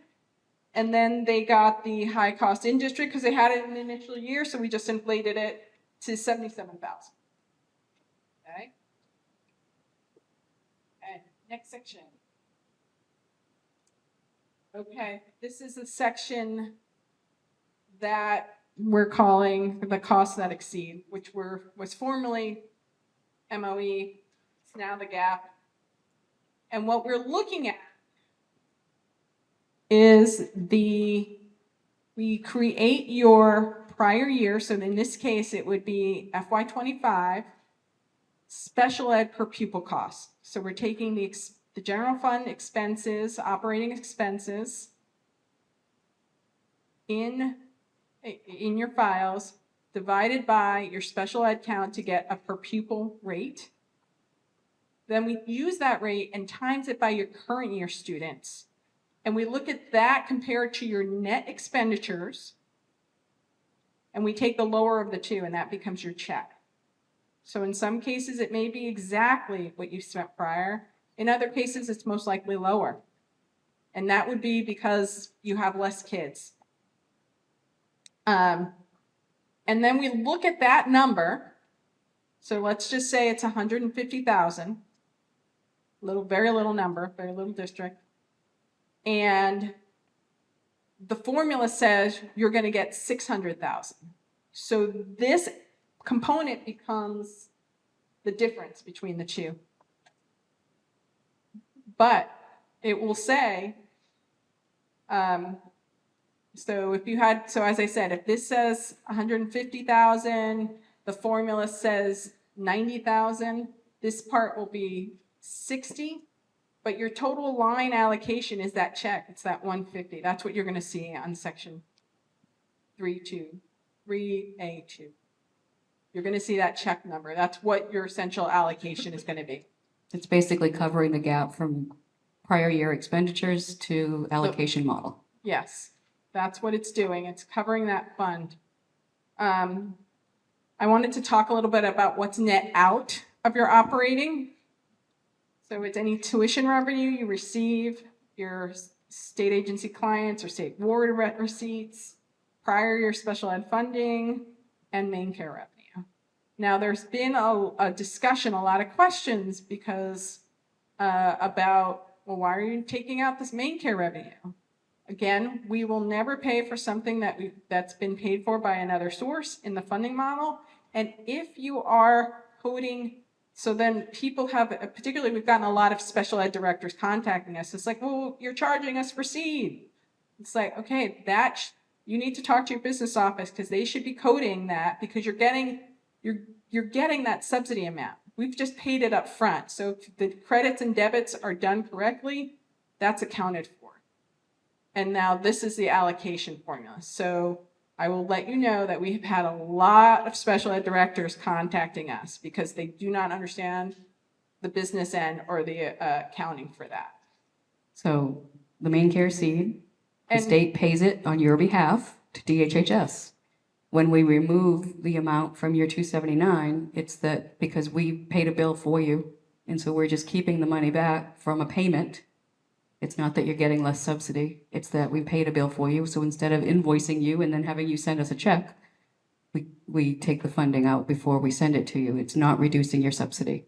It's a bill that you had to pay. Right, and in there, there's a one-pager that just talks about the Maine Care, various strategies for that Maine Care seed accounting. Okay? Because it's, as I said, we've had a lot of special ed directors contact us. Okay, can you go to the next page? Okay, and so this looks just at an example of how that special ed, that gap is calculated. And you have a sheet for that too. And then the high cost out of district. Classic. So I'm looking, this is your 07s and your 214s. Mainly your 07 for the initial allocation. It's looking at, and this is data that your special ed director helps to input, signs off on, then you should make sure that they're not putting in erroneous data. And I look at student placement costs. So if they're, say, at a private school, it's 4 times the state special ed rate, which is the calculated state amount for the prevalence, the base and the prevalence amount divided by all the students, special ed students in the state. That's how we come up with the rate. It's approximately, I think, $10,300 right now. 4 times that, so let's say 41,000. So if your private school placement is above that 41,000, so it's 50, we're going to give you 9,000 in that line. We do subtract that out in that gap step because we're giving it to you in another line. So we're not counting for it twice. So you can essentially pull up your 07 data as long as the kid is not, we've had some kids that are state agency clients, we do remove those. I will also say that we remove erroneous, like if the district is the same, if the placement district is the same as the sending district, I remove that data because that's not a high cost out of district placement. That doesn't, that's just sort of weird data. So just confirm up that that data is accurate. Yes? So the 07 and the 214, that's only for tuition and board, right? Tuition and board only. What about my related services? How am I getting funding for that? That would be in your special ed allocation. Oh, thank you. We got a question, Vanna. 2 tables behind you. I'm sorry. I don't get to sit down and ask questions much. So if our previous high out of district placement cost is 0 in our 8279, but then this spring, when we do the 214, we are actually going to have some pretty significant high out of district cost. We wouldn't see that until our FY28 8279, or would our FY27? The 214 currently right now, the way it works, is that we collect that data this year, and in May or June, we release the difference between what we allocated and what the 214 says you should have got. Right, but then it's not gonna show up in that line until the FY '28. No, it'll show up in May or June of this year. Right, so, but how does that impact my FY '27 8279? It won't. It essentially makes you whole. It tries to make you flush or fluid in the current year. Right. It's 2 years. The data will not show up for 2 years. Right, because my FY '27 is still gonna have zero, because we've been using our local entitlement funding and things. So this year, we happen to have some significant high out of district costs in our local budget. So when I look at FY '27, that line is still zero. But Correct. in this April, we're gonna have a significant amount coming back to us in May. So, but I won't see that impact really until not the impact, 28. but that line until 28. Right. You won't see that until 28 and 27 if you would do the 214. But the 214 next year should help you next year as well for 27? Yeah, it depends on the timing. The 07 is when we collect it for the allocation that comes the next year. When you do the O's. Correct. Yep. I was blinded at lights. So I have a question associated to what Paula said. I have a very high cost out of district, out of state placement that requires a one-on-one. And to start, the one-on-one was a separate cost through the school. So I had tuition. They're not boarded. We travel, which will be a second question. They go to Massachusetts every day. So originally the tuition was separated. Something has now happened and they have been allowed to add the one-on-one as a tuition cost. Am I allowed to then include the one-on-one ed tech they have or whatever they call them there? So who's allowed that? So when I called the school, they had said that there was a transition that allowed them to include that as part of their tuition base. I would. Okay. Yeah, Barb. Check with Barb Check on with that, Barb. but if Okay. it's tuition, then it's tuition. Well, that's what the confusion then. And also, has there been any further conversation around when you said room and board, around the transportation of the student? So Transportation is transportation and absorbed in the transportation line of the ED. Is it part of still the ED 279, so it gets picked up there? Okay, thank you. We have a saying, it's really cool. Transportation is transportation, whether it's special ed or not. And so any transportation related to any transportation will be in your transportation line. Yep.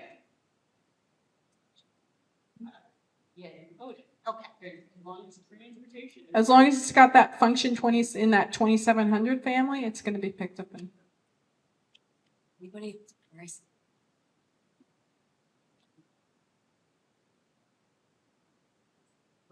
I know. I think the last one is the. There we go. So if you had any questions on the chart of accounts. I think everybody's burnt out. Y'all had enough? Y'all ready for lunch? We've answered every question. We've dotted every dotted every T and crossed every I. You know how to find us. You know where we are. And we do love your questions, and it's really helpful to us. Seriously.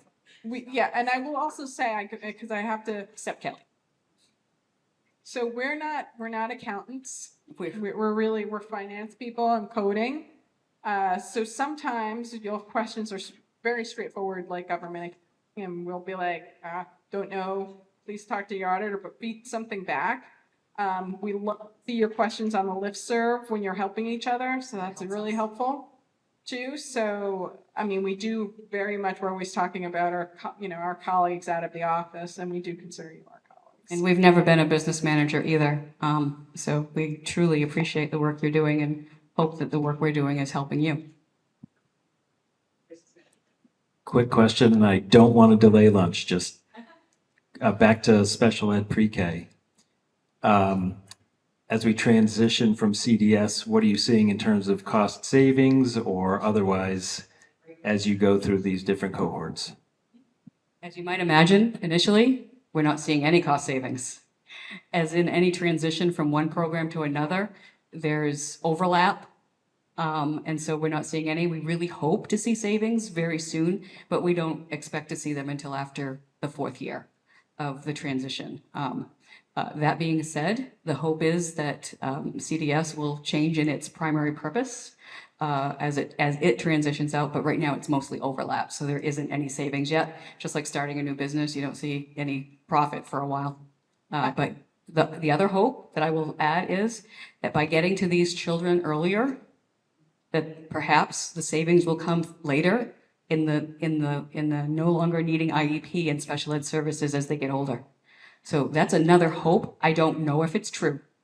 I'm not a special ed person either, but the people that are really are hammering that point hard, that the hope is by getting to them earlier with the services that they've needed for so long can reduce the need for services later in life.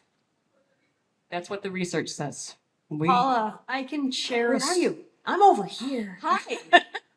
I can share a story on that. We're part of cohort 1. And speaking with our special ed director, and she'd mentioned one particular student that had come in.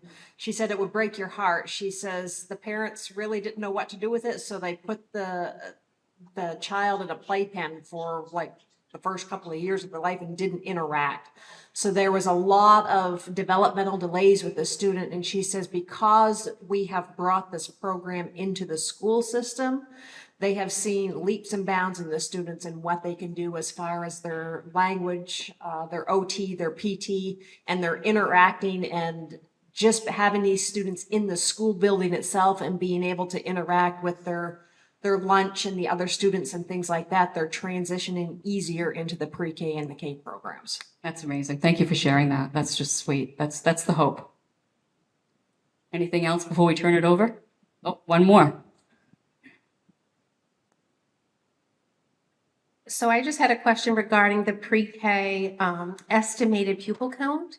So in the 8279, it's based on an estimate. Is there going to be a leveling that happens when we have that actual count? Yeah, so the pre-K estimate counts in your EPS are not for those that are special ed if you're in cohort. Those are if you've started a new program or added new classrooms. And that's only a one-time thing in law that allows for estimate counts so that you get funding in that first year rather than having to wait till the next year for the actual counts. So yes, if you have estimate counts this year for FY27, next October, when we do the counts and get the actuals, we will go up or down depending on what your actual counts are. So as through the summer, if you see that your enrollments are not going to be even close to what you are getting, or you decide you're not going to run an additional program after all, or a second classroom or whatever, you should really reach out and have us remove those estimate counts sooner than later so that it doesn't impact your funding mid-year. That's a great question. Thank you. All right, lunchtime. Thank you all very much. So Laura, we're going to have her come up in just a minute. We have John Simcoe, Androscoggin Bank. He's going to talk to us for a minute here. Hi, everybody. Can you hear me okay? Just want to say thank you for allowing us to be here today. Angie Snow and I are always glad to attend these meetings. If you are in the middle of your budget and you're trying to figure out the cost for financing a piece of equipment, by all means, reach out to us. We can help with estimates at any point in time. We're glad to do that for you. And otherwise, we're just here to support you. You have a very important job. And as a former town manager, I can attest that building public budgets is not a fun process. So my hat goes off to you. But if we can help in any way, reach out to us at any time. Thank you.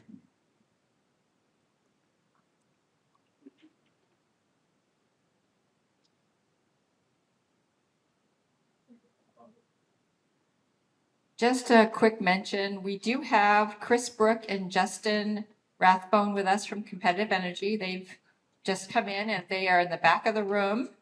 And they'll be talking to us, I think, a little bit later. Correct? Maybe not. All right, Laura? Okay, great. After Laura talks to us about a bit about legislative updates. We're gonna go right into our lunch, which they're setting up now.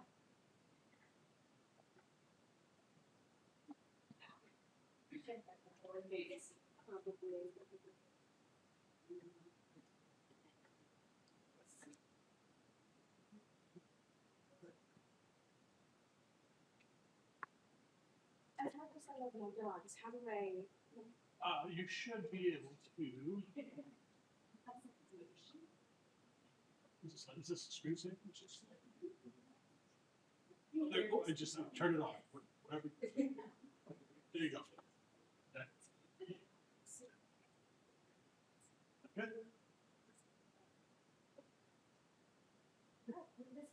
Just hit the button. There you go. Hello. Hi. In business. Hi, everybody. Laura Sear. Some of you might remember that I presented last year.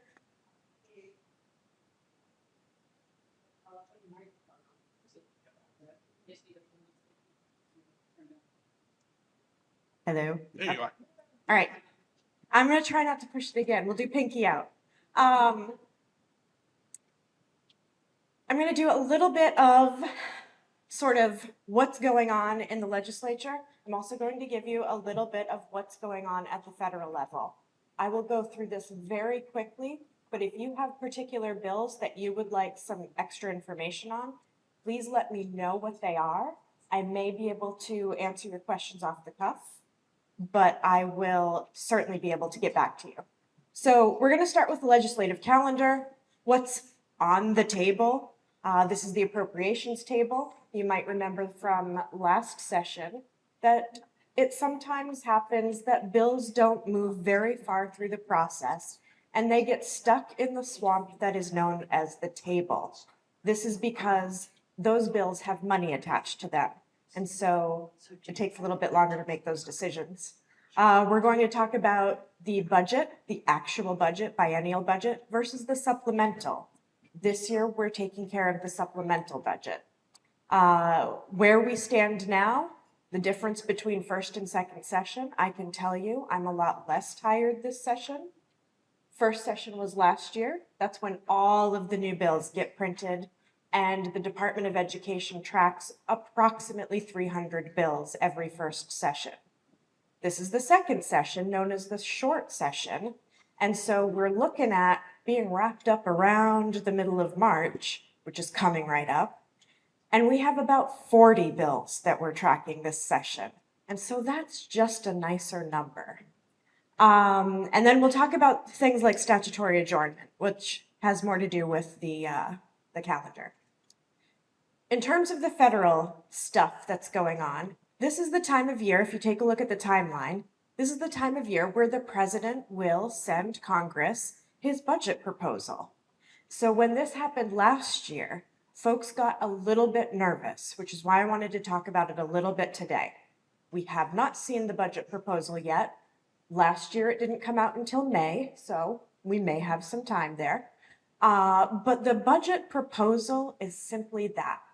It's the president's ideas of what should happen with the year's funding. And so Congress has a lot to say about that. Last year, when we saw the budget proposal in May, there were a lot of cuts proposed.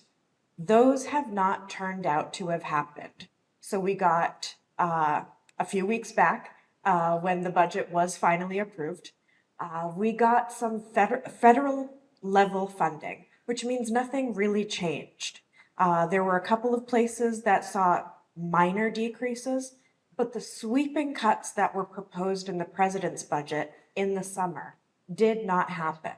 So I want to point that out because when we all start to talk about the budget proposal at the federal level in the next several months, bear in mind, it's just one of the first steps of a very long process, as you can see. That's not a real slide. I want to talk about some of the bills that are included in the supplemental budget package. You might remember that on odd years, so 2025, the biennial budget proposal gets delivered from the governor. This is very similar to the process that the president goes through, where a budget proposal is delivered. It goes to committees, the committees of jurisdiction, education, transportation, health and human services. They all get to talk about what is in the budget, whether it should stay in the budget, whether it should stay in the budget at the amounts proposed. Then it goes to appropriations, and then the floor of the House and the Senate all get to debate it. It's a very similar process to what happens at the federal level. And so minimum teacher salary is one of the things that is included in this year's supplemental budget, which, you know, if you just take the definition of the word, means it's in addition. A couple of changes need to be made year to year, updates to GPA, changes to expected revenues, that sort of thing. This has to do with tax revenue, it has to do with the economic forecast of the state, and it has to do with enrollment numbers. So a lot of things can change year to year. This is a perfectly normal process. Minimum teacher salary in the supplemental budget language has a proposed $50,000 minimum for new teachers with a bachelor's degree. There is a phased-in approach that is proposed that will try to make this change a little easier on the school districts. This has not been approved yet, although the Education and Cultural Affairs Committee did vote to keep it in the budget yesterday. Questions about that one? Great. School bus safety. School bus safety, as I'm sure everybody here knows, is a big deal this year. It's a big deal every year, but in light of the tragedies that happened this year, there is a renewed focus on school bus safety. And so the supplemental budget includes a couple of different paths forward for some school bus safety changes. There is LD 2159, which recommends a $5.9 million increase to help with retrofitting school buses in terms of anti-pinch door technology and crossing arm technology. This would be for SAUs that both own and operate their own school buses, as well as SAUs that contract with school bus operators.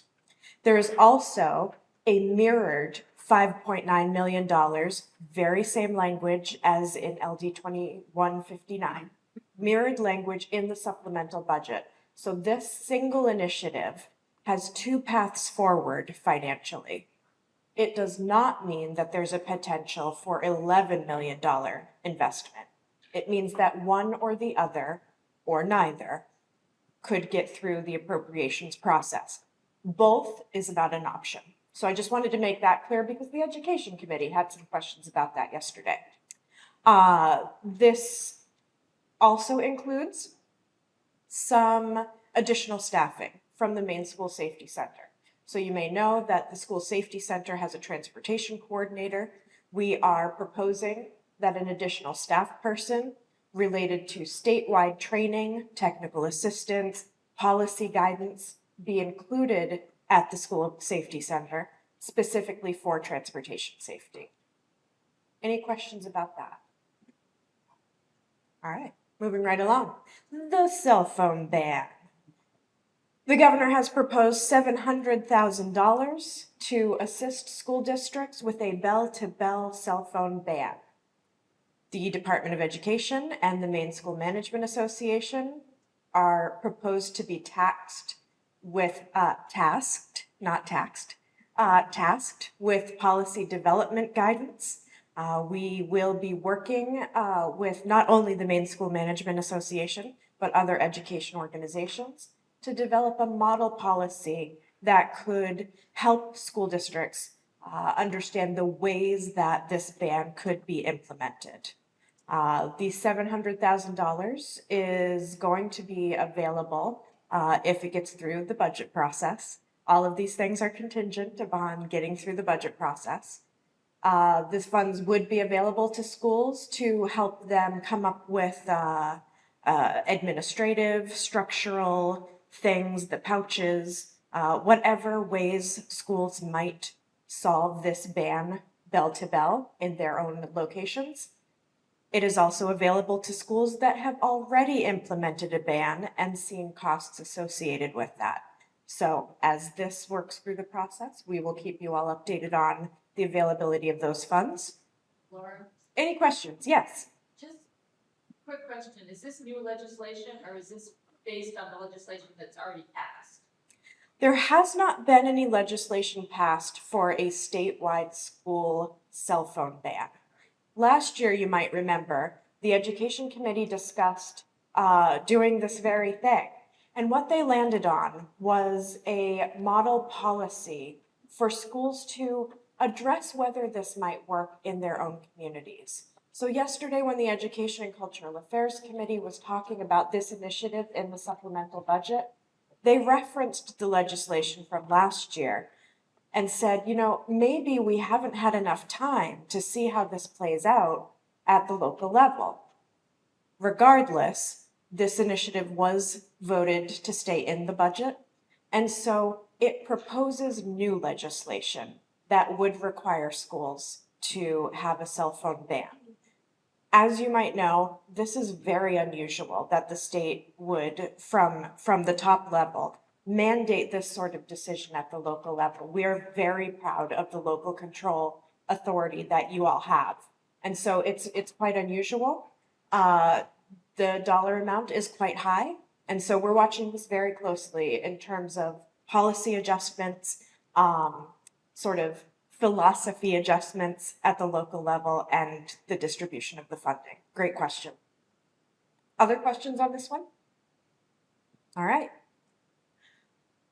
In terms of what's going on for the rest of the session, this is a really boring slide. I apologize. Session's been a little busy this year. Busier than I expected it to be for me, certainly. We have about 150 bills statewide that still have to work through the committee process. This means public hearings, this means a work session, at least one work session. Sometimes there are two. This means a language review, and it means getting through the House and the Senate twice. Now, they've had a lot to say on that side of the building. So debates may be energetic. It may take a little bit longer. We don't know. But if they were to move very quickly, that's about 70 bills per week for them to meet the March 13th deadline for committees to have made their decisions on whether a bill gets voted on. So it's unlikely, let's just say. There is also the April 15th deadline for statutory adjournment.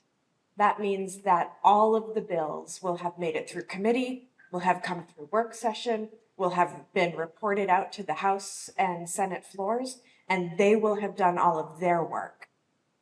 Now, I don't typically bet. I lived in Las Vegas for 3 years, and I just don't do it. But if I did, I would say we will not meet that deadline.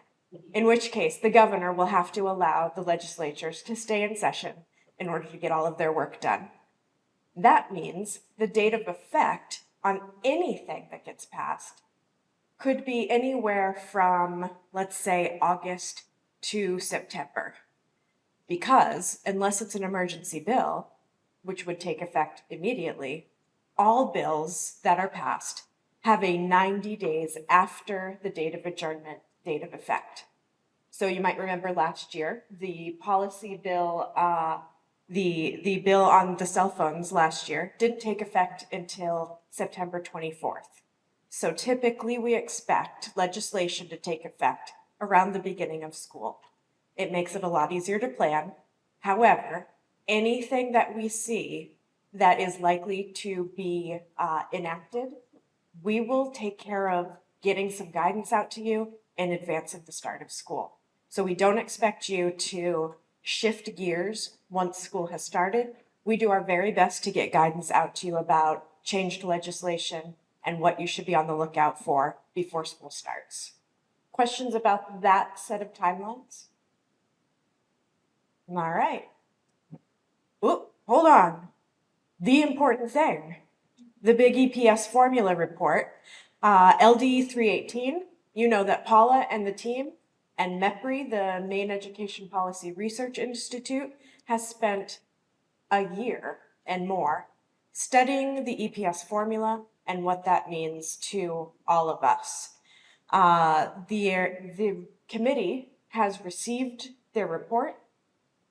Paula and the team do have a schedule next week where they will be giving additional report simulations to the Education Committee. The Commissioner's Office will get a little preview of those on Monday. And the committee has reported out a bill. We don't have the language of this bill yet. However, they have framed it around the major recommendations from the report. If you have not seen those recommendations, I urge you to go to the MEPRI website. If you type in mepri.edu, it'll take you right to it. And there's a set of slides at the top of that page. If you click on the EPS study link, there's a set of slides that outlines the recommendations, and that's exactly what the Education Committee has used to form their bill. This bill has not yet been printed. When it gets printed, it will be publicly available, and the committee intends, even though they are not required by law right now, the committee intends to give a great deal of public notice for the public hearing on this bill. They want your input on this bill.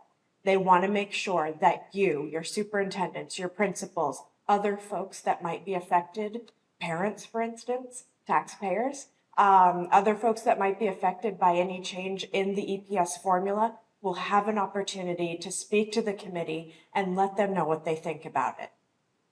It's very likely the Department of Education will weigh in. Right now, Paula has done a great job with this work, and so it's very likely that we will support the recommendations that are put forward in the bill. And that's not something we usually share ahead of time, but because Paula and MEPRI have worked in tandem on this, we're on board. So keep your eye out for that. This will have to get a public hearing. It will have to get a work session. It is unlikely that this will be done before that March 13th vote deadline. That being said, it's really important. I anticipate that this will have more than one work session because while there is a framework that will be printed up for a bill, it's not necessarily the language that will be finalized for any legislation that is enacted. So we will keep you updated on that. Questions about the EPS bill? All right, hard to have questions about a thing that doesn't exist yet. Nutrition. Nutrition's a weird one. If you don't want to hear about this, I can skip it. But if you're curious, I thought I would include it because 2064 is a bill that has been sponsored by the Senate President and proposes that pre-K students who are educated in public pre-K at off-site locations, these are our cohort models, right? The mixed delivery service, proposes that those students should be eligible as public school students for the no-cost meals. We don't currently have a methodology to pay for those students at off-site locations because off-site locations do not qualify for the National School Lunch Program reimbursements. That being said, we're looking at creating a state program that would fund those students because, hey, there is a group of people that think these are public school students, so they should be eligible for the no-cost meals, even though the feds won't pay for it.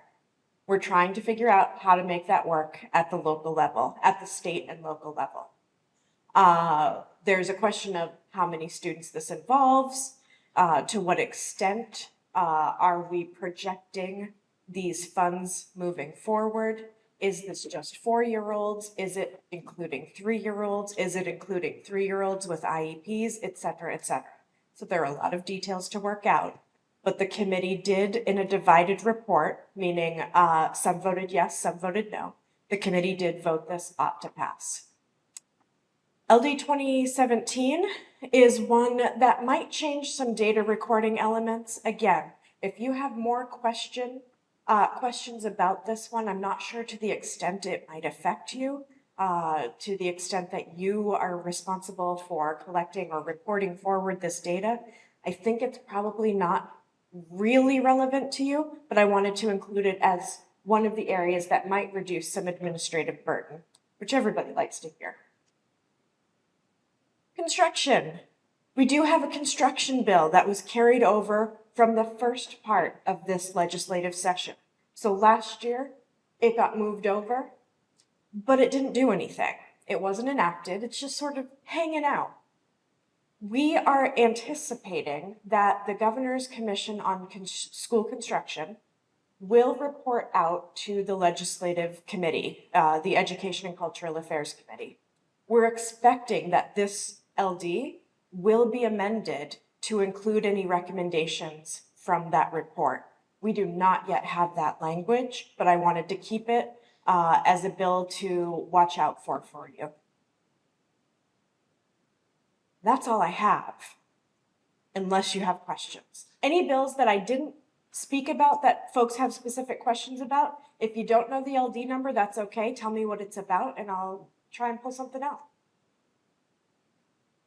No, because you're all hungry, right? Yeah. All right. Thank you very much. Just a real quick comment. Watch your e-newsletter that comes out monthly, because we coordinate quite frequently. If there's any bills that come up, we're going to keep you abreast of all of those. Thank you. Okay, everybody, we're going to get started on the business part of our meeting.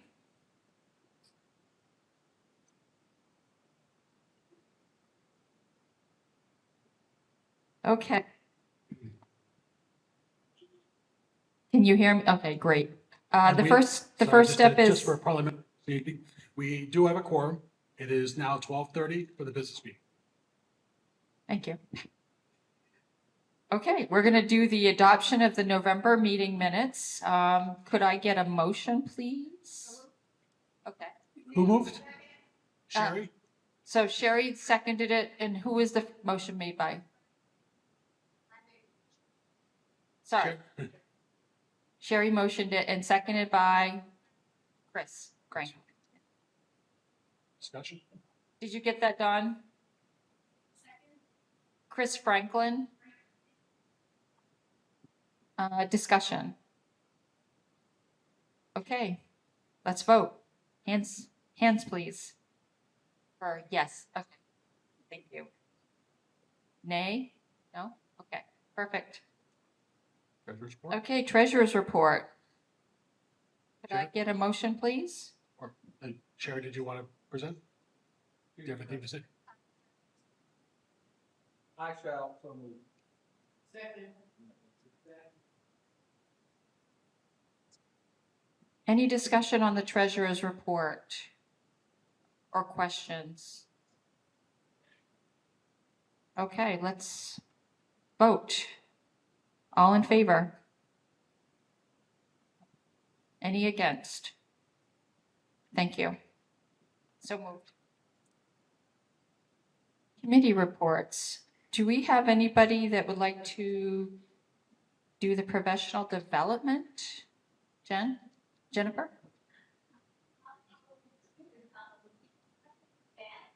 Okay.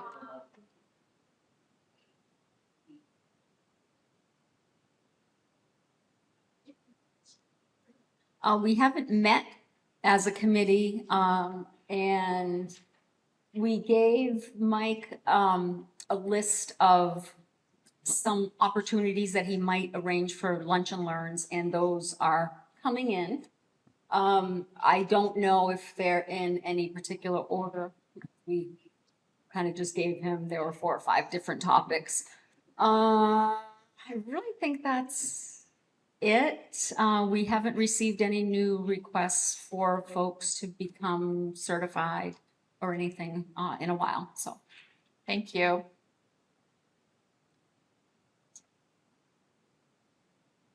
I just want to bring up anybody in the membership that is interested in any particular topic or future meeting topics. Always, please feel free to reach out, shoot us an email, phone calls, whatever, and Mike also gets suggestions for topics. So feel free to do that at any time. We're constantly planning ahead for our meetings. The April meeting is starting to round up nicely, but if you had something that you'd like to hear about in April, just let us know and we'll be try to either incorporate it in that meeting or we're actually looking at September and November meetings at this point as well. Our September meeting will tentatively be in Augusta again. And November, we've already booked the Green Ladle, as we did this past November. Tri-State. Any Tri-State members here? Kelly?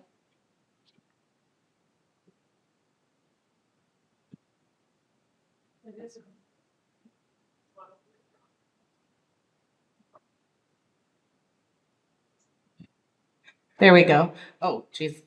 So the 34th Annual Tri-State ASBO Conference is going to be held in Burlington, Vermont this year on May 20 to the 22nd.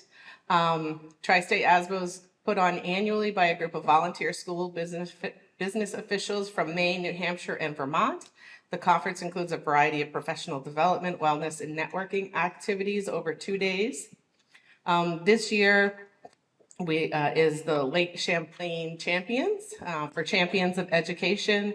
The general sessions include staying off the front page of the newspaper and what to do if you find yourself there. What does your face say? That was my topic because I've struggled a lot with that this year. And what can AI do for your financial statements and presentations, and then breaking the busy barrier? Some of the concurrent sessions are hot topics by state, finance, best practices for building, monitoring, and maintaining budgets, legal negotiations, top trends in employee contracts, technology, the power of BI, leveraging business intelligence to inform stakeholders and drive business outcomes. And then the keynote speaker is Jeff Warzer, which is the title of the presentation is Unplug and Recharge. A $525 registration fee includes attendance to all professional development sessions, keynote speakers, daily meals and snacks, the Thursday banquet and student entertainment, including wellness activities and a large vendor fair.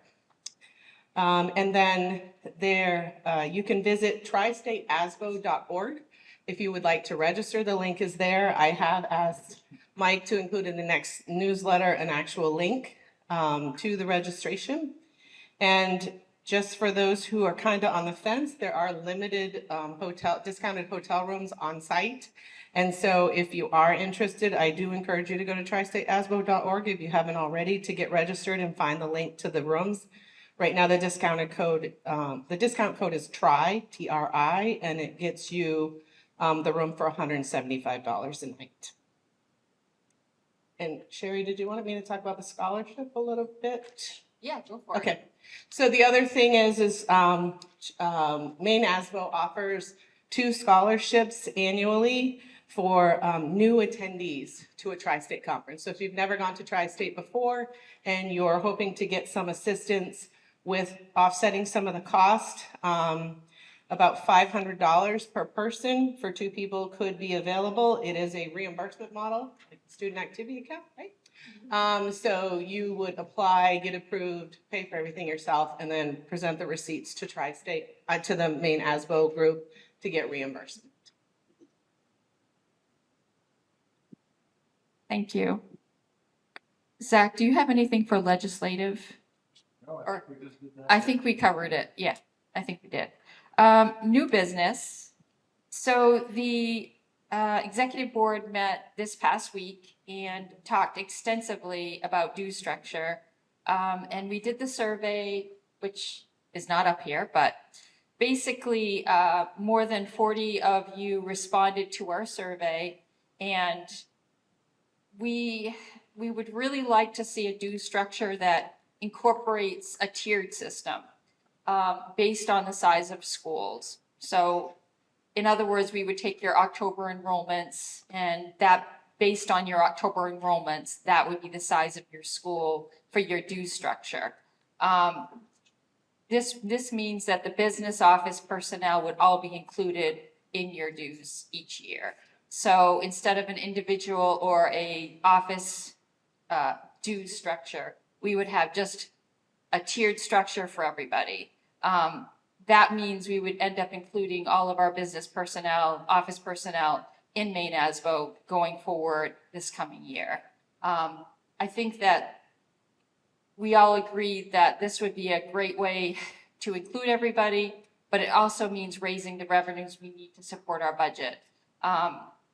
our budget is around $70,000, right, Sherry? So we haven't been able to raise enough dues for our budget every year. We've been dipping into fund balance, our savings for the last few years just to keep our budget going with our part-time executive director, our meeting structures and stuff like that. So I know I'm not trying to run a sales pitch to you guys, but I just want you to know that we've thought long and hard about changing the due structure because we don't want to impact our membership with a structure that is expensive.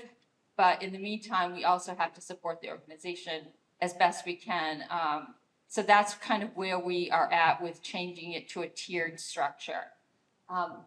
So you can see that based on the survey we did, a lot of the respondents basically said that the structure would not have a big impact on their office. However, you know, we did get a response of a little over 40 of you, which means there's a lot of you that we didn't hear from. So I guess one of the things I'd like to ask the group today is, does anybody want to come forward and give their thoughts on changing the due structure? Would it impact your membership to the point where you couldn't be a member? That's really the question. I mean, that's obviously something that we're very interested in knowing.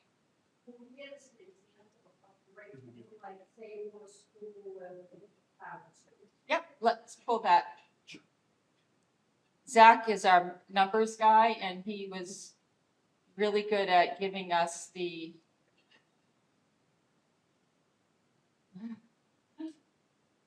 it's coming. Giving us a calculation on how we could get to the $70,000. Okay, so this is the tiered structure.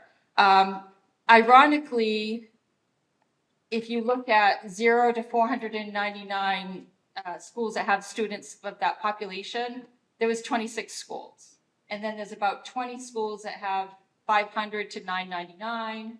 I mean, it's funny how it came out almost equal to each category. The only category that we were having a tough time with is AOSs. Because AOSs we'd have to look at, I think, almost individually to figure out how many students go to the AOS. However, 0 to 499, the dues proposal for the first year is $475 for those offices. $600 for 500 to 999. 1,000 to basically 2,000 is 725, and 850 for the 2,000 plus size schools. That would raise the 70,000 that we need to support our budget, basically. So that's kind of the proposal that we're looking at implementing for next year. So thoughts?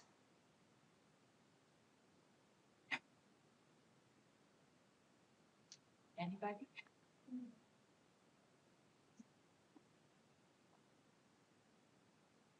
Personally, I am not opposed to it. The value that I have gotten over the years with Maine ASBO has been phenomenal, and is a cornerstone of what we do every day. So this is not we're not asking for thousands of dollars, and it's no different than a principal or a superintendent association dues and fees, and I think we deserve to have a good one. So I'm not opposed. So I agree with that. It's been invaluable to me since I moved back to Maine and into this role. And for my district, it would cost more than we're paying now, but it costs less than what it would be for us to pay for 2 or 3 memberships to make this available to everybody in our office. Can you make that a little bigger so we can see that? And what's it at? There was talk about there being a phased in approach, and I'm wondering if that's what's at the bottom of the screen, but I just can't see what it says. Yes. The phased approach would be, the first year would be the numbers that I quoted to you, and the second year would be a $100 increase for year number 2 for the membership. And then hopefully at that point, we're at the point where we need to be budget-wise. Yeah, just to follow up, I've been a member of Maine ASBO for a lot of years, and it's not really about what I pay in dues, it's what I get out of the membership.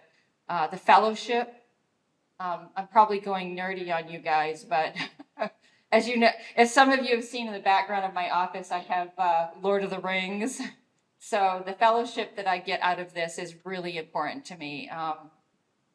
And it's great to be able to pick up the phone and call one of you when I have a question about something, or you pick up the phone and call me if you have a question.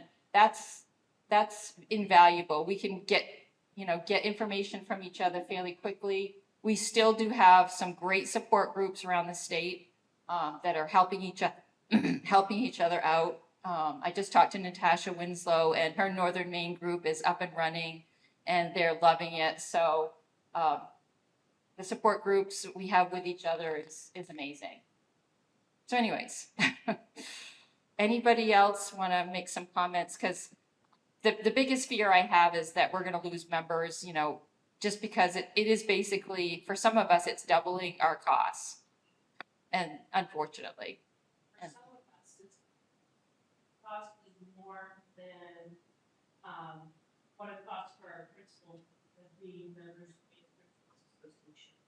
And they're going to say, well, I'm going to pay more for you than I'm going to pay for them. Right. Right. Yep. The only argument I would say to that is hopefully it would cover enough people in your office so that you could say, it's going to, oh, for you, it's just one person. I see. Gotcha. For us, it's just two. We already do the district membership. Yep. So we already increased it to do that, but the likelihood of them paying more for the two of us, because it doesn't matter if there's two of us. That doesn't matter. It's one membership and it's more than we pay for. Right. It's probably not something. Okay. Okay. Unfortunately, because we would fall in the thousands to 1999. Yep. So we would be going from what we paid 500 for the district. Yeah, I think the individual, I'm not sure what the district ones, I know that mine's $262 for an individual. 525. 525.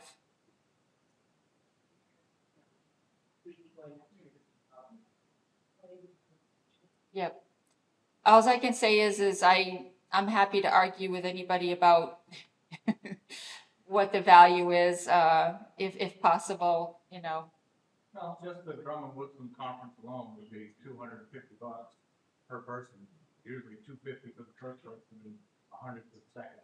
So that Yeah. one day alone has a $450 value.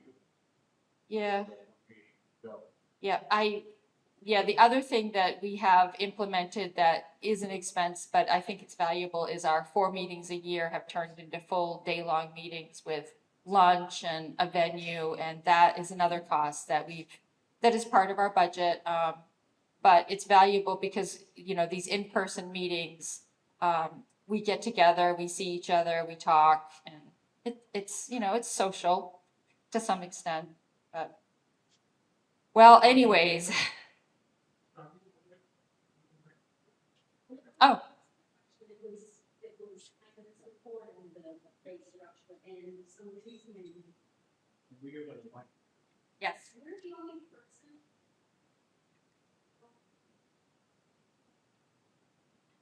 I think we're the only true business manager or business leader in our district. I mean, our principals have people, they have other principals in the district, most of them, who they can talk to, run things by. The superintendent has normally, most of them have been principals, so they are familiar with some of the issues that they face. But I think we're in a unique situation where we're managing millions of dollars on their behalf. We're trying to keep ourselves and them out of trouble sometimes.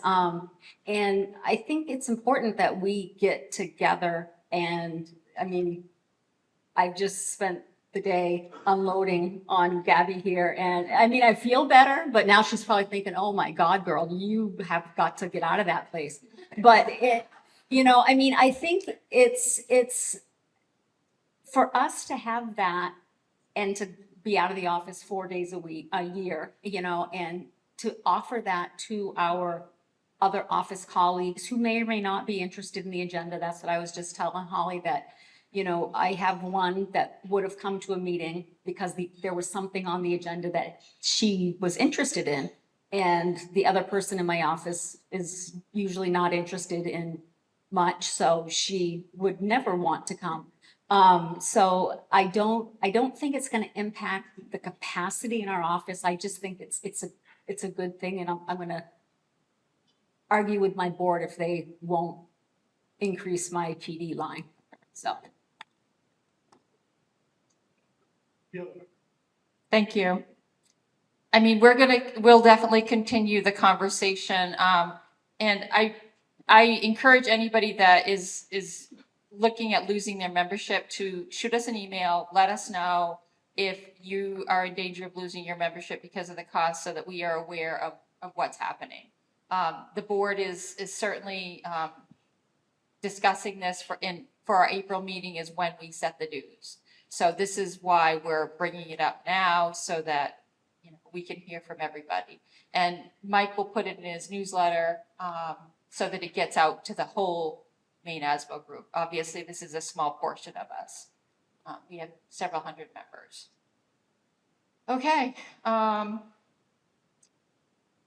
don't have any other new business. Anybody in the room have new business?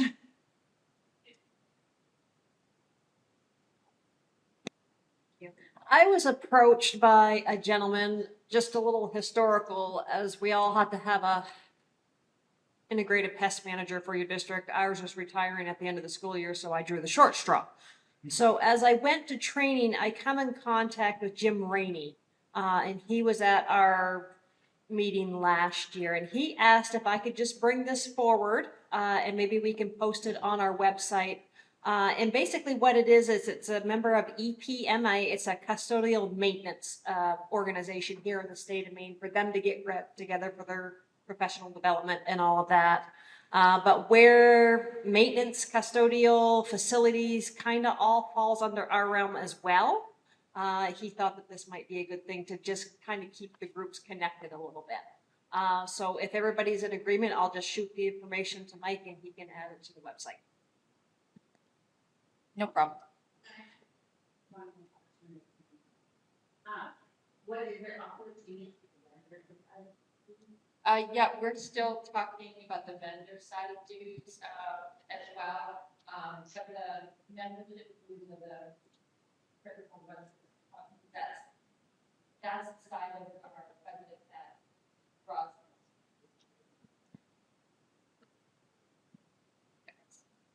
But yes, we do have, we've definitely had an increase in vendor participation and vendor dues, and that is huge for our group. Anybody else? All right. Yes. It may be beneficial to have, to provide us with talking points and a really broad and detailed definition of what this organization brings to the membership, because as a principal, as a superintendent, as they may not be familiar that, DOE comes to present on matters that specifically affect business offices and our budgets and how we handle them, and that this is the only organization that we possibly have to get direct information that is specific to our roles, our central office, that impact our budgets. So I think if we had talking points to provide to each of our members that they could bring to their superintendent and their board, it might be easier for them to make a case. Because, yeah, just to kind of help them out in selling the. Thank you. Okay, anybody else have comments before we close the business meeting? So our next speaker is, oh, sorry, motion to adjourn, please. Thank you. So Kelly and Wendy Bradstreet.